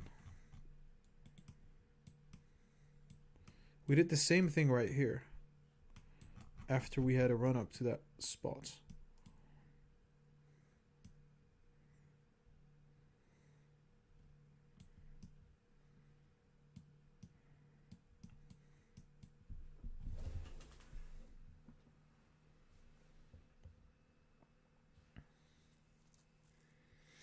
Do you think NIO stock will see a split? I don't know. I just think that NIO is just what can I compare it to?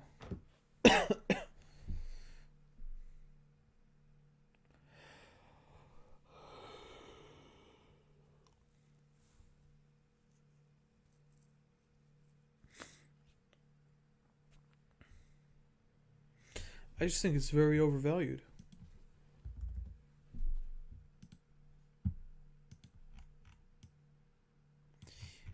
Oh, yeah, cannabis. I watched a video.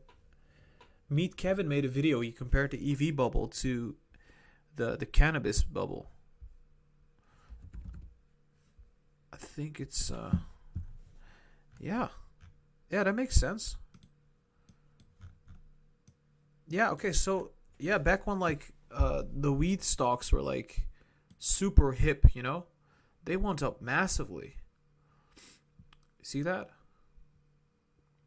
And then it came down all the way. Yeah, we could be in this phase for NIO. This kind of phase. Although NIO does look more bullish than this chart. So, NIO didn't have any corrections. So it looks even more bullish than this and Aurora Cannabis. Well, you can't really compare the two because they're two different industries. But you could see what happens if like a stock gets hyped up. And any cannabis stock. Oh, this one is actually popping. What's the market cap? Damn.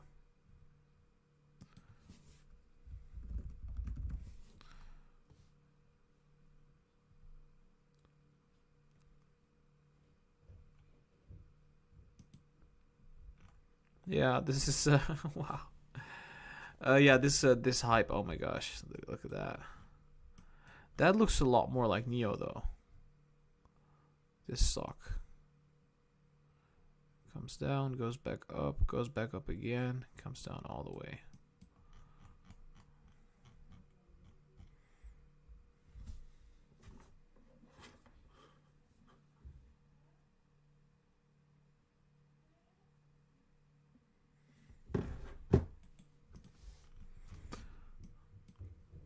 I think what's a very, very nice stock right now,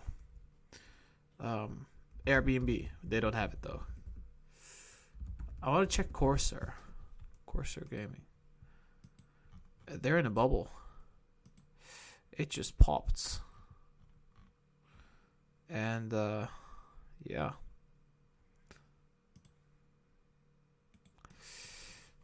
I don't know what to say about that. I like Intel.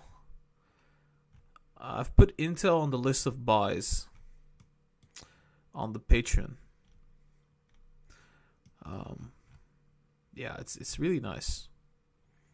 It's nice because it went down so much because AMD is taking over the world. But look at that. Intel is quite cheap right now, honestly. Several dumps. So yeah, if you want to get some cheap Intel, right now would be the time. It's not going to get cheaper than this. I can tell you that.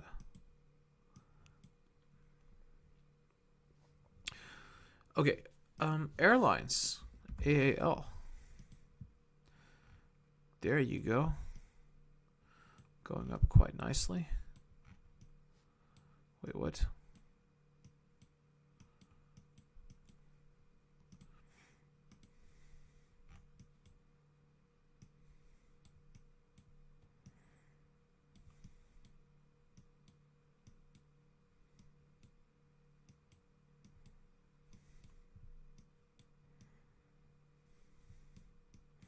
American Airlines, heavily oversold, I would say.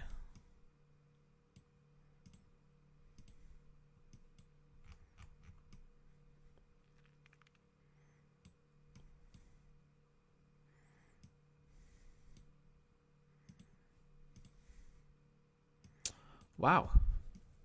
It's back to the 2013 low. That's crazy. Oh, wow.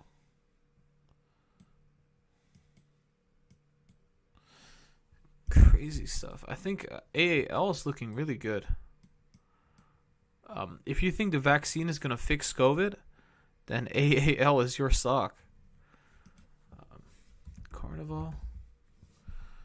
Is this... Yeah, I think Carnival. Damn, looking really cheap. Which was this? Yeah, I think if COVID fixes everything, or I mean the coronavirus gets done with by the vaccine, these stocks are going to go up significantly. Let's just check other things. Delta. All right, Delta's already coming back up. So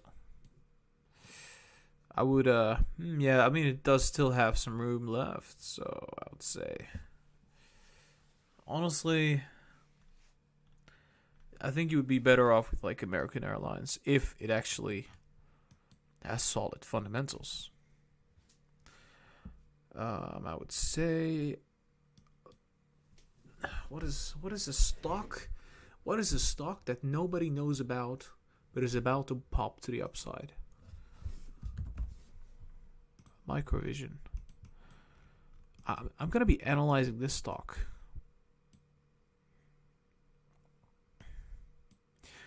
Okay, so Microvision is a stock that is sitting at $2.2. It used to sit at $550. At some Okay, that is insane. What is this company doing? Why is it so low?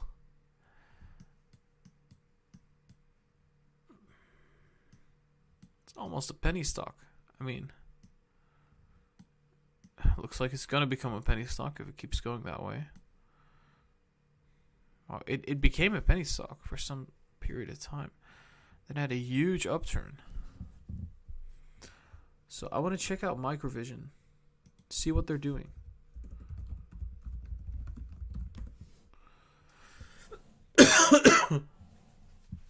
I want to check their Wikipedia.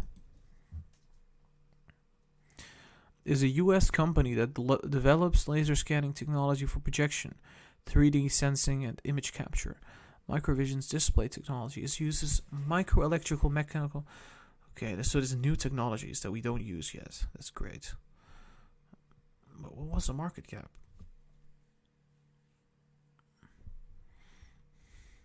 $332 million. So it's a very small cap stock, but it used to be quite big. In May 2018, Microvision entered a license agreement with a global technology company to use the company's display technology manufacturing and display only. Okay. Cool.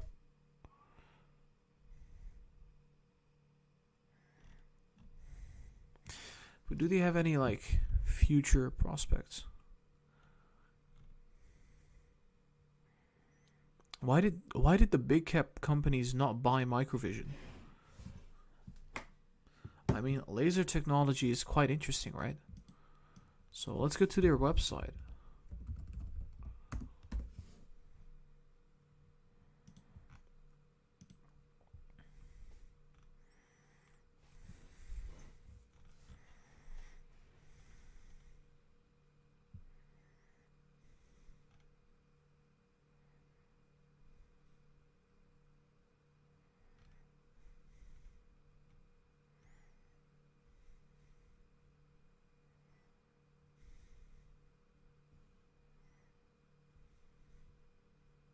Oh, that's really cool.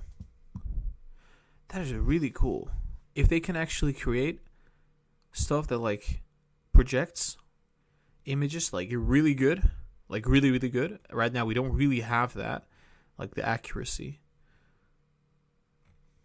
Okay, so interactive projection engine. Okay, cool. IoT AI platforms. Enable customers to develop more natural user experiences by adding.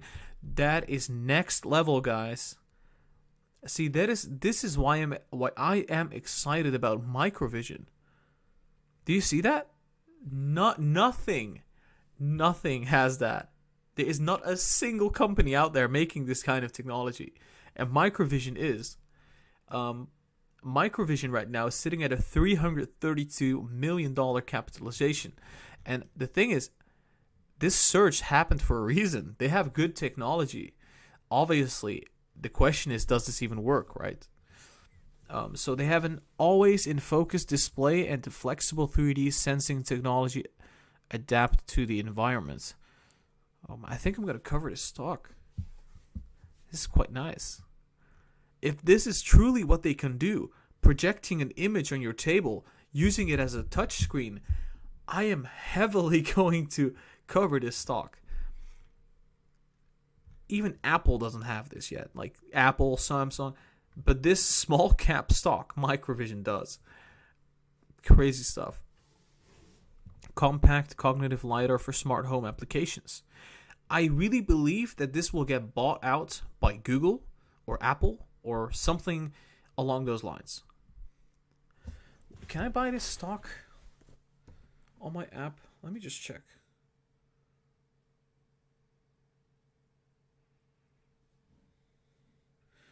I think I can't buy into Microvision because it's not in the app. So frustrating. I need to find a way to do that. I don't necessarily know if it's going to be a good stock. We're just seeing pictures of this kind of stuff, you know. Miniature HD display technology to enable the future of AR, MR, and... Guys, this is the future. Automotive 3D LiDAR sensor. Once again, compact perceptive LiDAR for HD mapping and active collision avoidance. That's the future. Microvision is the future. But do they deliver? That is the question. Do they have actual products? So they do. The Class 1 short throw interactive display module and starter kit. Okay. Microvision's Class 1 short throw interactive display and an integrated solution for high brightness projected display. Okay, so it's basically a cube that projects an image which will detect your heat, the heat of your fingers or something, which then it can calibrate it onto the image so that whenever you touch whatever is projected, it will basically interact with it. I like that.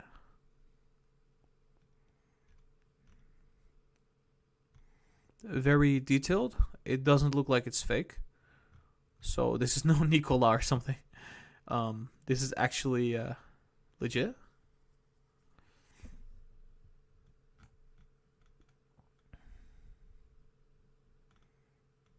Yeah, they should have a video showing this kind of technology.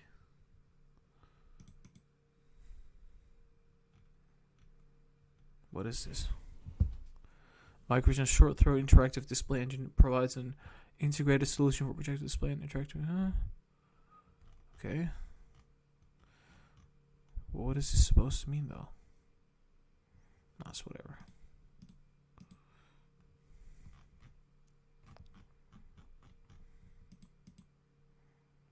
Investor overview. Projecting the future. Oh, that is sweet because they make projectors. Oh my god, I love this company. I like this company. Just because of that.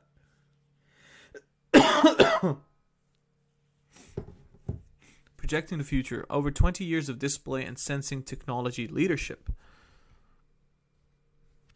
Okay. 10th of November, Microvision announces progress in key automotive long-range LiDAR feature development. Cool.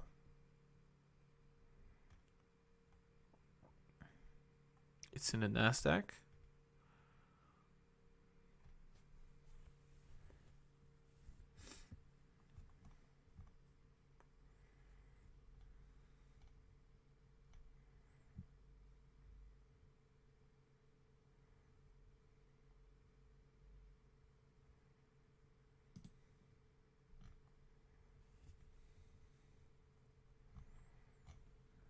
Oh man, I think what's missing with this company, I think what really is missing with this company's leadership. The CEO, the key figure of this company is probably, let's just say it's probably some guy who's only doing innovative stuff, but not necessarily like pushing it out. So they probably have great technology, but they have no means of showing us what it is. Or it actually flops. They don't have anything. That's also could also be the case.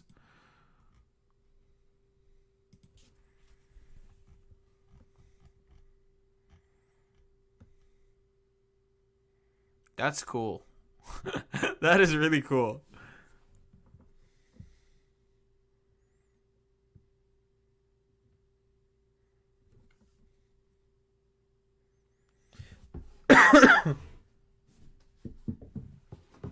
Augmented reality micro display. This guy looks like Vegeta from Dragon Ball Z, if you guys know him. Oh my god, that's hilarious.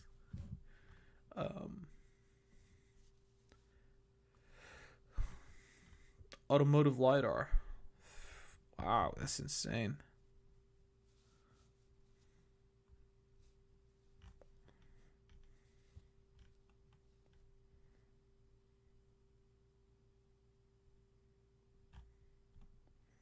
Acquiring company would be able to generate cash from acquisition within 1 to 2 years.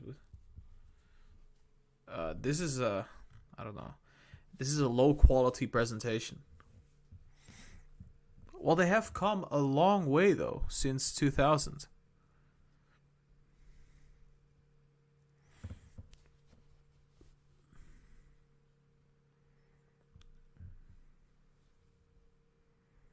That's great.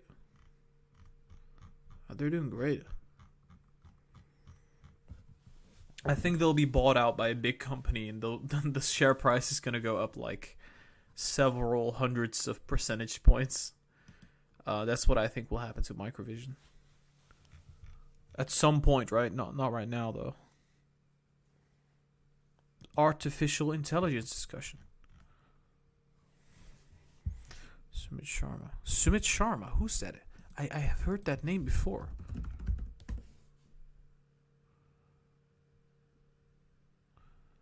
That's the chief executive officer.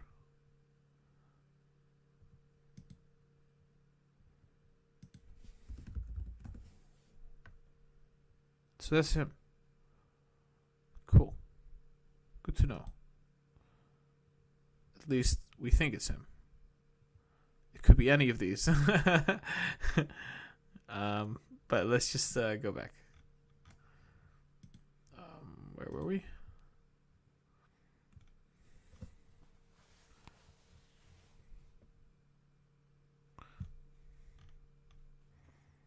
Northlands Capital. Who's Northlands Capital?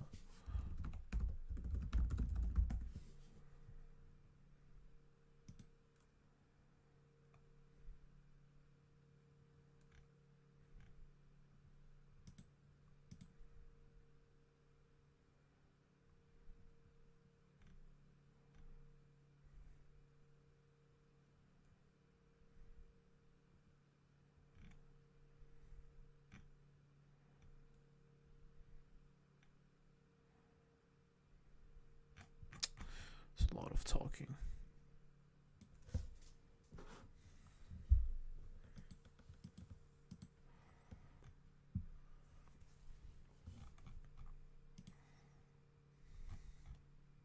They only have 30 employees.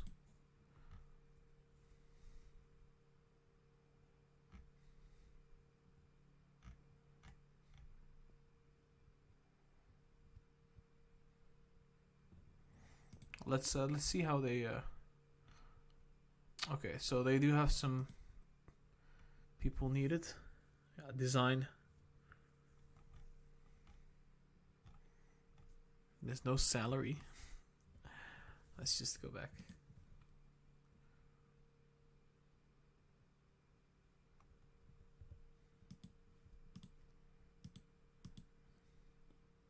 I mean, I think what they're doing is great, but it's just taking so much time for them to generate proper, like, earnings, I guess. Quarterly reports. Let's check their financials.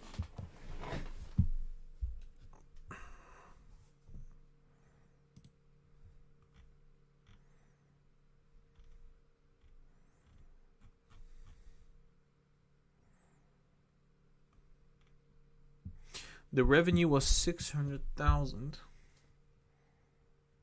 It went down by like what? 50%.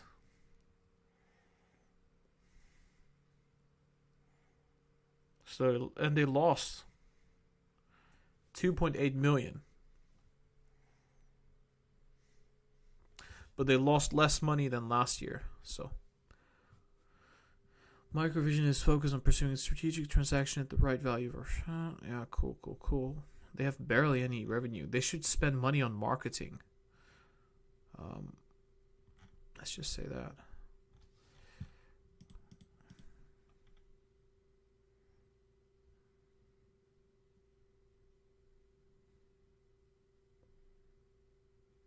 Is it the one?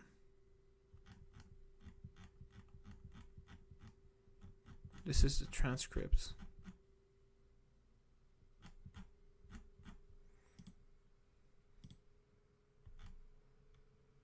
Jesus, they're making it so hard for me to get to the financials.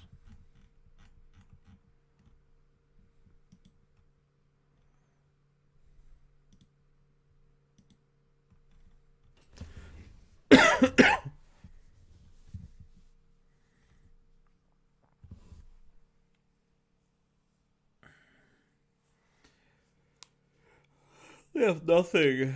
They've got $5 million in cash in question. That's nothing. This company is, I don't know, no assets at all. Which is the reason why it's so cheap to buy Microvision, obviously.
I don't know, they exist for 20 years, and for 20 years they have no revenue. I think the CEO has to change. Who's the CEO? Joined Microvision in 2015.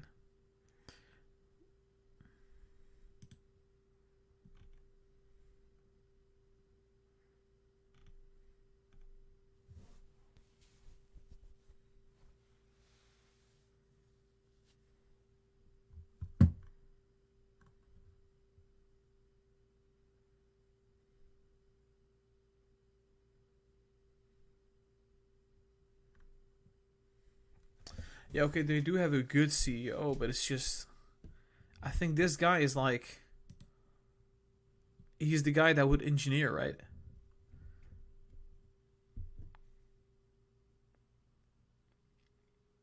Which is great. I would imagine that somebody like that is needed to create better products.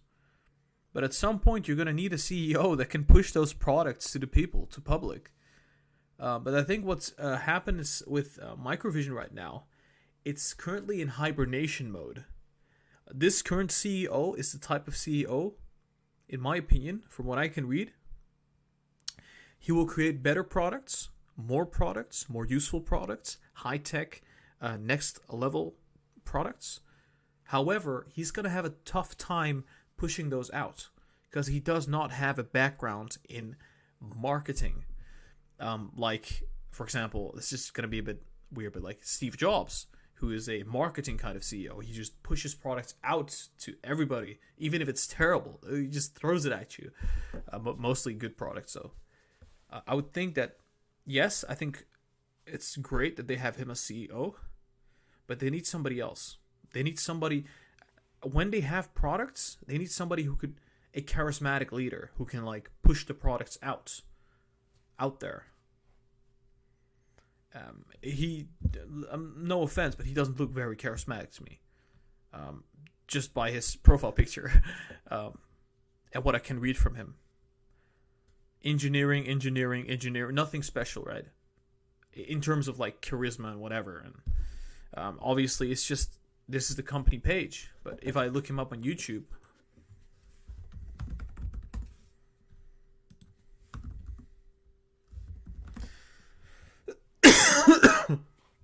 They don't even have a video of this guy.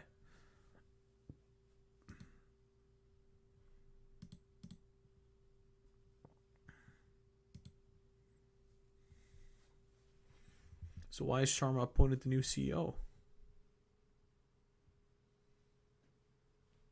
So people are complaining about. There's actually a Reddit about this company.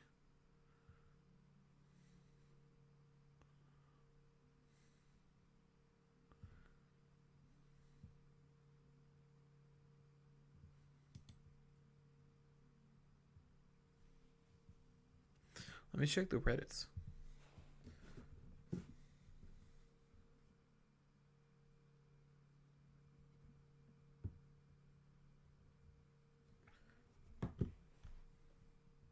I do believe, like, this guy is probably creating the best products this company has ever had, but he's just really bad at marketing those products.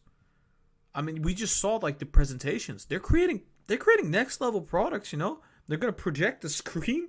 You can project the screen on the table. Use your fingers to type on the table. You will never need a keyboard again. This is next level stuff. Honestly, I think Microvision could actually become a big thing if they have a proper CEO, a proper head of the pack, somebody who's charismatic, somebody who can do the marketing, who can do sales, who can do.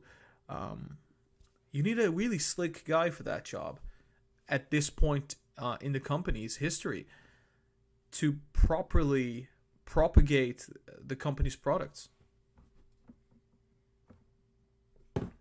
They don't need money. What they need is a good CEO. All they need right now. Not even a good CEO. They need a CEO that is focused on marketing. Even with the tiny amount of money that they have. If they have a very social guy, he can probably get some bankers to come along, drop some loans, use it as marketing.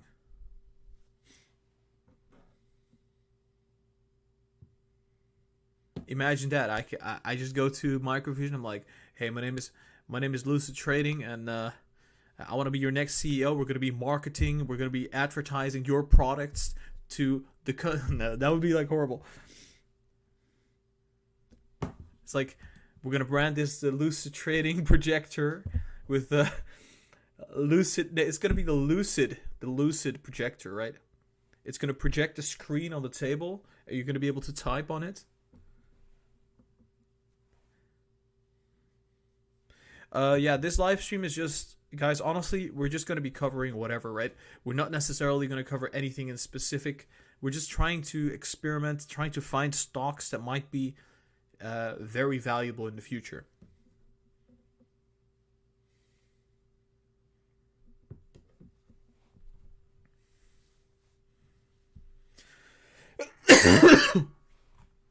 This could be the next meme stock on Wall Street Bets. No, I'm joking.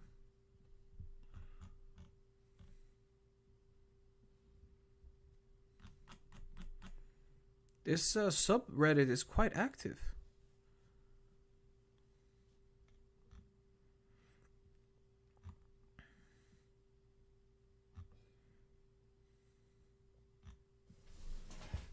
Didn't expect that.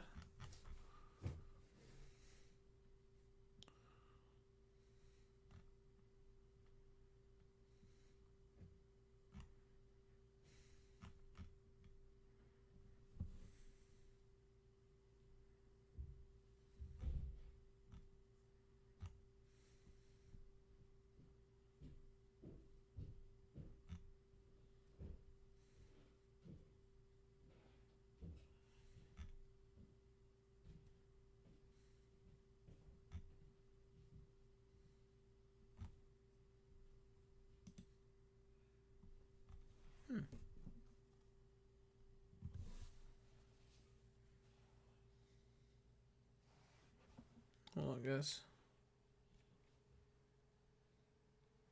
Yeah, I mean, man, I think they have good products.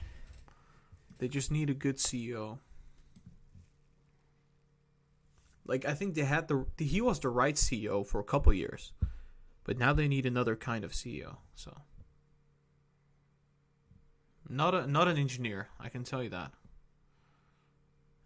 He's not like Elon Musk. Elon Musk is charismatic and very, very smart and like the engineer type in one CEO. This guy's probably just the engineer type.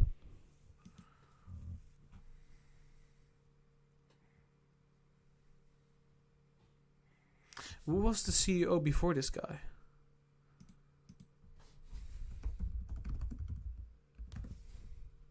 Peter, this guy was the CEO.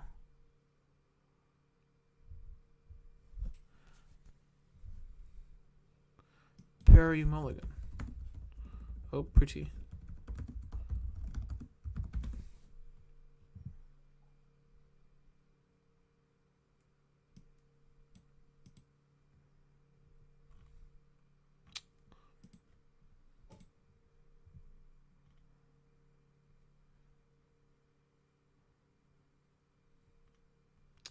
I can't see anything. I need to know something about this guy.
Guys, I think Microvision is very, very undervalued.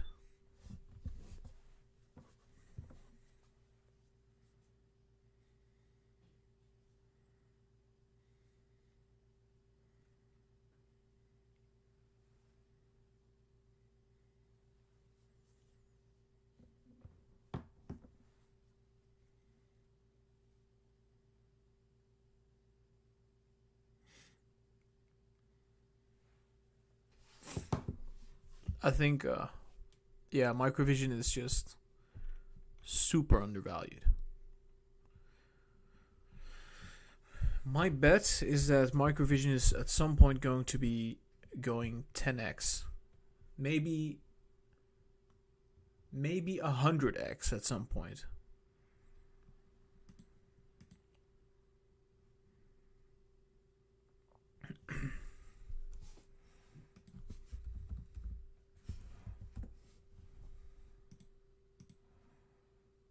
Jesus Christ, what happens?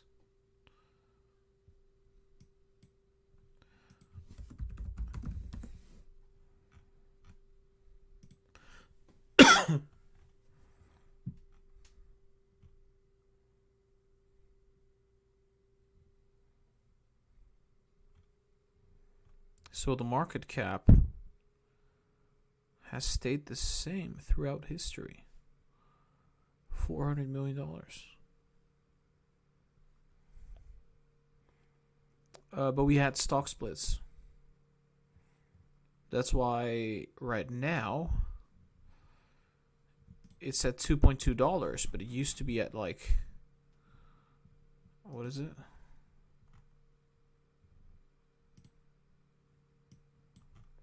This used to be at like $550. So yeah, that's what happens. Like they did many stock splits. At least that's what I think.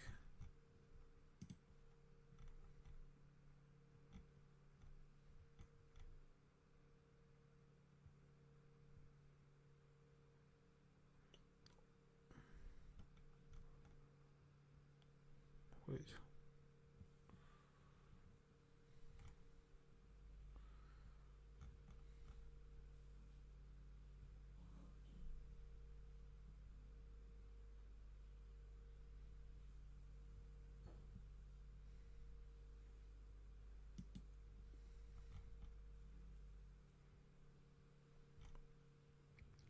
This used to be $514. Oh, $512, I mean. Crazy. And the lowest was like 15 cents. Jesus.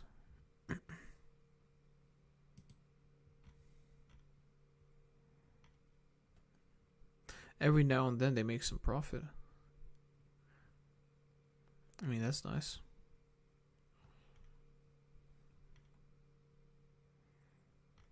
But they're more focused on like making better products, right? Not a significant increase in revenue.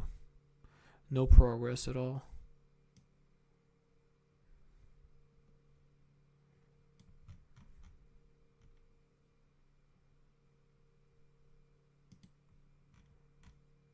Assets are going down.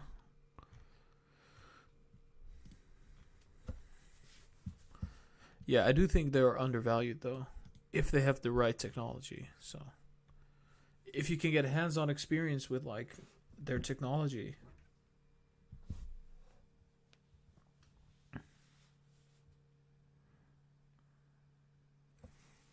we need to know if their technology is good.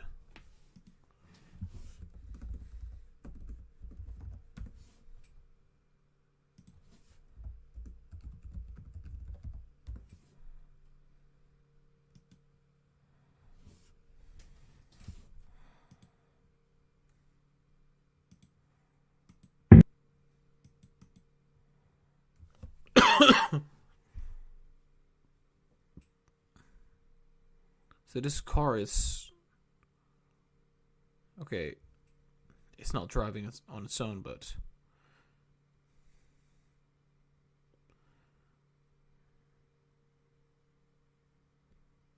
I like that.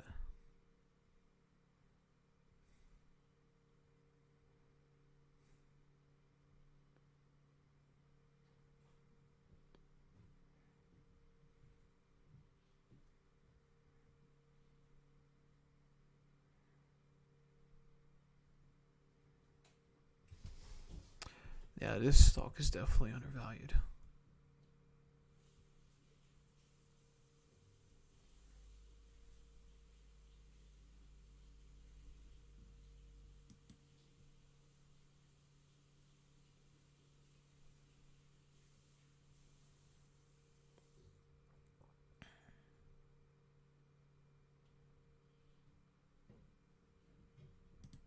That's cool. It was just a simulation, though.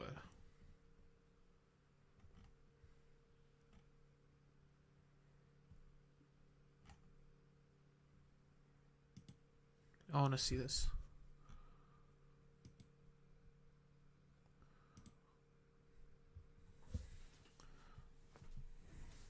I'm Jonathan Morarity. Okay, Jonathan, welcome. So we're from Redmond, just outside Seattle. Okay. And Microvision's an interesting company. We've actually been around for over 20 years. Yes, sir. But we still kind of operate like a startup, pretty agile, doing a lot of innovative things. You have a lot of innovative, creative products. A lot. Yeah. So going back, so everything about what we do kind of is distilled down to our IP in MEMS control, right, and laser control. Okay. And so it's actually kind of interesting that we pioneered some of the first augmented reality. We're a little bit before our time. Back in the early 2000s, we had kind of a Terminator style single eye, monochrome, AR Now you're products. a product engineer, so you're in the beginnings of this design movement, if you will. So you're doing a lot of the creative and technology work. Yeah, I'm a product director. Okay. My current program is actually automotive LiDAR, but I've been at Microvision for over 6 years. I've kind of worked through all of our product spaces. So I'm actually here to talk to you about one of our IoT products. Let's check it out. Sure. So this guy here is our interactive display product. And is there any way we can put this right here where this X is? Or you got it? Oh, they've got it already. Got okay. It? So what the idea of this is, first of all, we designed all this from the ground up. This is up here our photonics module, and it has custom freeform optics that we create. If you're familiar with laser beam scanning, Microvision does laser beam scanning. So this is a projector, but it all cameras are situated, and with the resolution and lighting, it might be difficult for them to understand. This is basically, and I mean, jump in where you would like. This is projecting an image onto literally just a white screen, piece of paper, whatever you want to call it, a mat, and it's like a video projector. So right now I'm looking at a clock. When I just went in front of that, this is interactive. They have sensors in there, and now I have a slideshow. Shopping or recipes, and it's again projecting on here. So I'm going to touch slideshow, and bam! I think I could see the reflection in my camera, so you can see I'm getting a very nice, very, very colorful image. The resolution is absolutely excellent from my standpoint of view. I do a lot of photography. I'm pretty impressed with this. The thing that's really impressive to me is it is bright in here. Right. I mean, I've got 3 studio lights shining on me, plus some vapor lights up above, and this is pretty good. So yeah. That was one of the important things to us, actually, to get it's to. Impressive. This has the same amount of backlight, as a traditional tablet or laptop, and that's important because we envision this being inside the home. Again, like this mock-up was done to kind of integrate with one of these home hub products, and I can that slideshow can be kind of disabled there, so it doesn't auto roll, so cool. and you can slide that back and forth to kind of cool. Pick a nice image. But that is so cool. So with all the connected home going on right now, this is a great offering for that because as you talk to Hey Google, Alexa, whatever it may be. When you first get that device, it's pretty interesting. It's useful for weather and things like that. But what you really want is kind of that AI experience, that personal assistant. Okay, is this going to hook up as a sensor to my laptop or desktop, or is this going to be a computer that's going to have an operating system on it, or whatever the case may be? Great question, right? So as Microvision, what we do is we sell this module. And so you can integrate it with anything. And in fact, what you're seeing... For anybody that doesn't know what we're watching right now, we've been talking about the company Microvision for approximately like half an hour now, maybe even longer than that. We're trying to see if Microvision has a potential to grow maybe 10x, 20x, 30x. We're trying to look at the company, the CEO, the financials, the products, etc. And see, we're going to try to determine if this almost penny stock could potentially grow many, many times over the coming years. Today is we're just running an off-the-shelf, Android application system as a Samsung phone, and we're just piping HDMI through. So there's no processing being done on here aside from this Android app. So essentially what we're doing right now is we're taking a smartphone, in this case it's an Android operating system. We're literally plugging into the connecting pin there, going into this device, and this is projecting down here. But what's neat about this is it takes all the electronic information and does the pass-through, if you will. So instead of swiping the phone, I'm actually interacting with this, which is pretty close to brilliant, in my opinion. Yeah, thanks. So yeah, if you downloaded, since this is an Android device, if you downloaded a game, we have racing game, whatever you want to download. Okay. My wheels are they're going a mile a minute right now. Right on. This has got to be the coolest thing I've seen so far. Cool. And this to me, Scott, this is already that award. I didn't have one that I like. This is coming real close to getting our coveted CES award. I really like this. Now, here's my question. This, I'm assuming, is just white piece of whatever as as is whatever. Correct. So I could have I'm making this up, a piece of white construction paper. You wouldn't want black, but this is going to be white. Whatever, right? Yeah. It's anything. So there are some surfaces that you wouldn't have a beautiful display content. So if this was pure black, right. That's physics, right? That material is absorbing all kinds of spectrum. So the brighter, the better within reason. But we've tested it on butcher block. We've tested it on granite, marble. It's just a beautiful experience. So here's the thing, and this is the truth. Okay, Gadget Professor gets up early in the morning, and first thing I do is I read my email, and then I read the paper. Not the paper first, but the email. So I have a laptop. I'm sitting here, and I'm on the laptop, and I got my mouse. 3 minutes into the breakfast, whatever it is that I'm eating, my mouse is all sticky, okay? The keyboards have crumbs in it, and it's a mess. And I go through this every day. It drives me crazy. Then once in a while, I'll switch over to the pad, to the iPad. My finger, it's just a mess. I'm seeing this in the morning. I got a bigger screen-ish. Okay, I'm big here. I'm bigger than my phone. Right. And right now, if I spill something, so what? That's right. And so I love that. Yeah, the kitchen experience is a huge application I love it. use. So there's a lot of times where myself, my wife, I've seen other people do it. You'll be looking at a recipe, and you might bring your tablet in or your laptop in, and it's sitting there, and you're going back and forth. In this case, the cool thing that we kind of glossed over is that, because it's a projection device, it goes away when you're not using it, right? So when this is integrated into an OEM's product, which we're working with right now to deliver this into the market, they can just simply turn our display module off. So there's no illumination. So when you're not using the device, it gets out of your way. There's no big tablet. There's no bulky thing. I'm really loving this. Now, to me, another application is learning. So you take my grandkids, and I have a bunch of them, and you know what? You're way too young to remember a show called Winky Dink. I am. You are. Most people even watching the show, you don't remember Winky Dink. You do? Okay. So Winky Dink was the first interactive television program in the world. Yeah. So this would come up on your black and white TV. They didn't even have color TV, okay? And it'd come up with a screen of this little game, and you were actually able, through a piece of translucent material, to put it on top of the screen. Okay. These are round CRTs. I'm talking in the early 50s here. And you were able to touch that screen and interact with it. It was like, oh my God, I think that's where the Gadget Professor was born. So this I could see as an interactive coloring tool, an interactive learning tool, and the kids make a mess of everything. Now they're not wrecking my iPad. There's no grease, there's no spills, which I can't tell you how many times that's happened. What an ingenious idea. Yeah, thanks. And so, by the way, it works on curved surfaces as well. That's one of the advantages of the LiDAR system, is that it's actually monitoring the whole area. So go ahead and manipulate the screen over there. It still works, so cool. Right? It doesn't have to be a perfectly flat surface. It's pretty impressive. Yeah. In terms of resolution, what am I looking at? Yeah, so this is an HD display. This was designed for 720p at 60 hertz. What you're actually seeing here is a 70 hertz. That was just a product asked from one of our OEMs.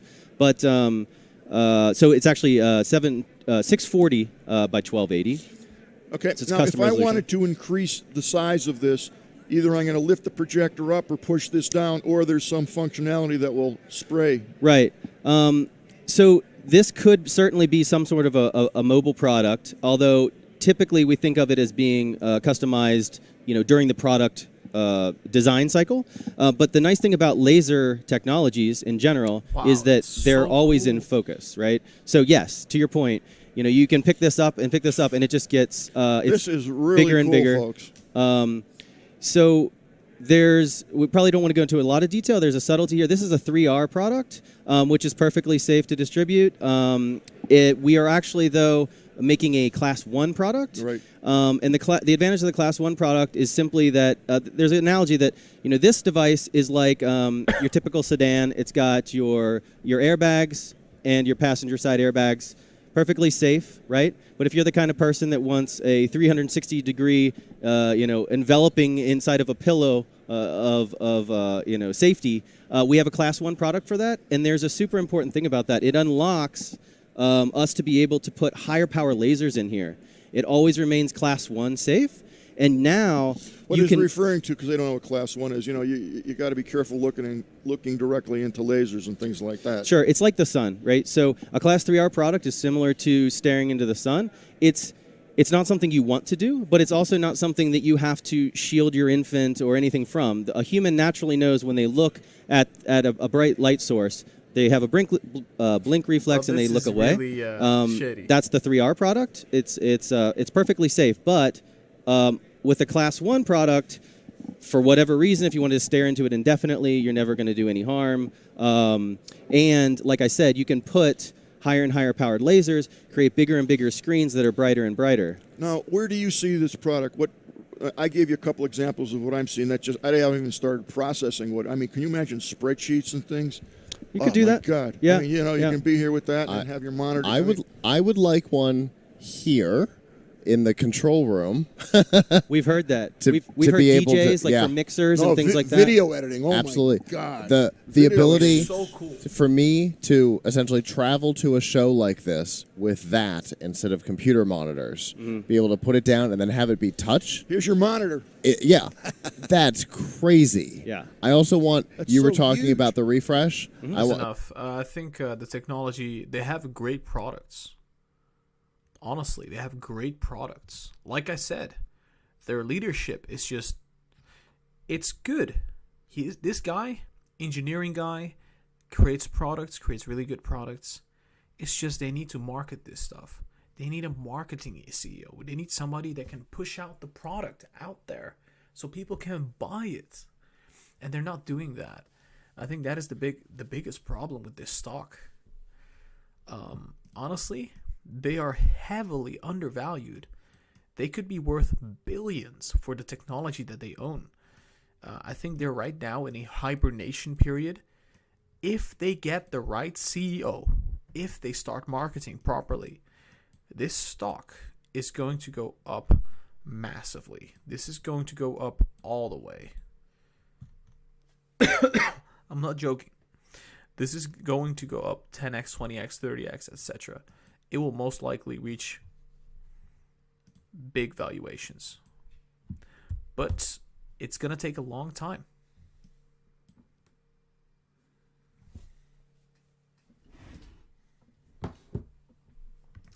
I really like the idea of projectors, right? It's just so saddening, man. If they just had the right people. They have the right product, like the right engineering people, but they don't have the right marketing people. Can I find something else for Microvision?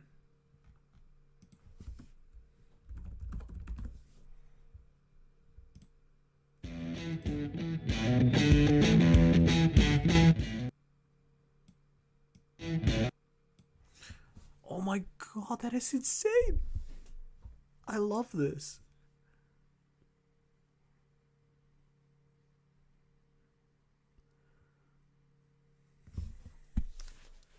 That is so cool.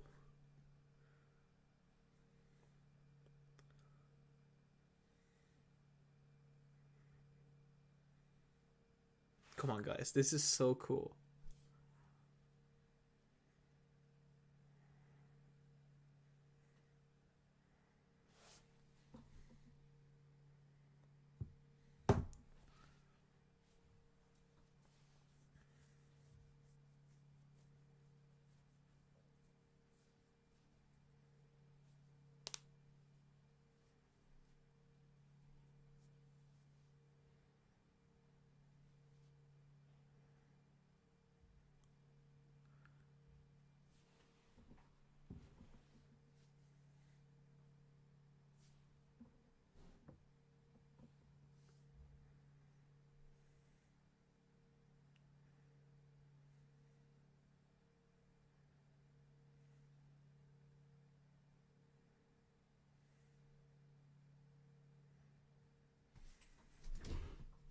No freaking way. Multi-touch. This is so nice. It's just almost aesthetic to look at.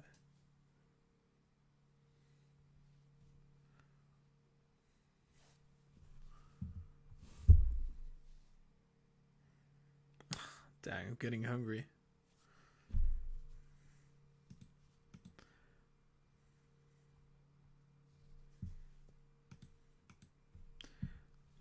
This company's gonna get bought up one day.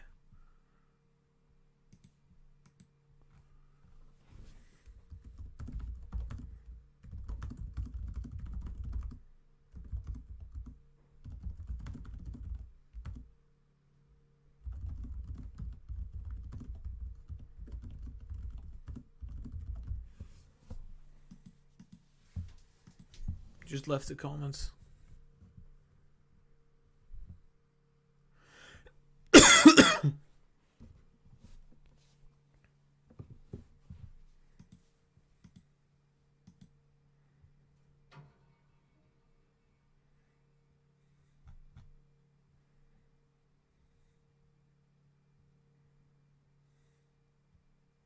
Ugh, getting cold. Alright, let's go back to Tesla.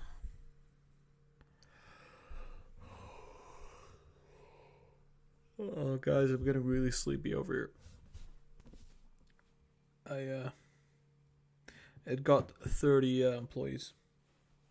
But yeah, guys, I think I'm gonna go. I think I'm gonna go rest now. I hope you enjoyed the live stream, guys.